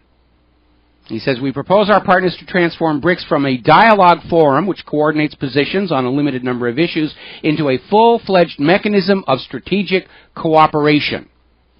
This mechanism will enable to seek joint solutions for key issues in world politics. In other words, Putin is getting ready to form his own counterpart to the United Nations, given that the United Nations really doesn't seem to do much of anything other than what the United States and Israel ask it to do. And so Putin is definitely putting his chess pieces out on the board there about being the new master of the world politically, the new greatest nation on earth. And he's doing all the right things. Kicked out the oligarchs, took over the central bank, making deals instead of war. That is how you build a modern global foundation. Meanwhile, here in the United States of America, they're still screaming, Syria, chemical weapons, Syria, chemical weapons. Kind of an interesting story about that. Earlier in the week, when this chemical weapons attack happened and the Syrian government said it was the hired mercenaries, and the hired mercenaries said, no, it's the Syrian government, and the U.S. said, well, we know those hired mercenaries would never, ever do anything like that. We presume it was Assad. Then, of course, it came out that 16 of the victims killed in this attack were Assad's soldiers. Then it got a little bit weirder. Yesterday, the news was all over about how the U.S. intelligence agencies had determined to their satisfaction there was no actual chemical weapon attack as defined in the various international treaties on chemical weapons. There was no rocket, there was no artillery shell, there wasn't anything. Somebody just splashed some chemicals down and caused chlorine gas to choke a lot of people. And that's not really chemical weapons, so we don't need to do anything further. And I was kind of scratching my head about why that was going on until I found out the United Nations wanted to launch their own investigation into what had happened in Syria. And so that's why the United States backed off, and they're saying, oh, no, there wasn't really a chemical weapon, no need for an investigation. And Russia has already gone public saying that at the United Nations meeting, talking about this chemical weapon attack, the United States was trying to block it every single step of the way. And if that doesn't tell you that it wasn't these hired mercenaries who did this, then I have some of Saddam Hussein's weapons of mass destruction to sell you. You're just thrashing around. Now, the corporate media has been making a big deal over the fact that Iran's leader, the Ayatollah Khamenei, was saying that Iran would level cities if Israel attacks, and criticizing the U.S. over the P5+1 for basically trying to make sure that nothing could be accomplished in the P5+1. And the media is trying to say, look how dangerous Iran is. They're threatening to smash Israeli cities. Well, what he's saying is if Israel attacks us, we're going to attack back. Isn't that a common sense thing that you do when you don't want your country invaded? Is you say, if you invade us, we will inflict harm on you. And they're trying to spin it that this proves Iran is the belligerent nation. And that's nonsense. Iran hasn't initiated a war of conquest in over 200 years. Got to take a break here for commercials, and we will be right back. And aloha, America. Welcome back to the show. We're just wrapping up on my show, and a reminder, I am going to be sitting in at the microphone for the first 2 hours of John Stadmiller's show. That is following my own, so you may want to stay tuned to that. We'll be talking about some of the same thing, and we've got a few items on today's talking points I didn't get to, so we'll get to those during John's show. Tuning into what's going on in Cyprus, it is now pretty much a foregone conclusion that the accounts of the Cypriot people are going to be looted to some extent. They're arguing over who it's going to hit back and forth.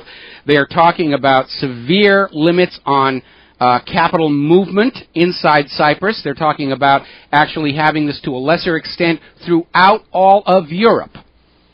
That the central bank is now going to decide what transactions can and cannot take place. And they're arguing on this. It's going to go right through the weekend. We won't really know what the final deal is going to be until right down to the wire on Monday. But they're basically trying to pull this whole deal together. One of the reasons that Russia is not as eager to bail out Cyprus as we might have thought, it turns out most of those large bank accounts in Cyprus constitute political opposition to Putin. So this is Putin's way of stalling and sort of whacking down elements in his own country that are standing up to him. So there's a little bit of political influence that are coming in there as well. The European Union is trying to find some way to get Russia to come in and at least partly bail out Cyprus. And I can understand why Russia would be, political considerations aside, I understand why they'd be very reluctant to come on in and pour money into what they understand is a hopeless case. And this goes back to something I said earlier on in the show, and I'm going to repeat in the next 2 hours. None of these measures are going to change the ultimate outcome. Bailouts, wealth confiscation, rigging of the markets, rigging of LIBOR, rigging of gold and silver, none of them in the long run will do any bit of good.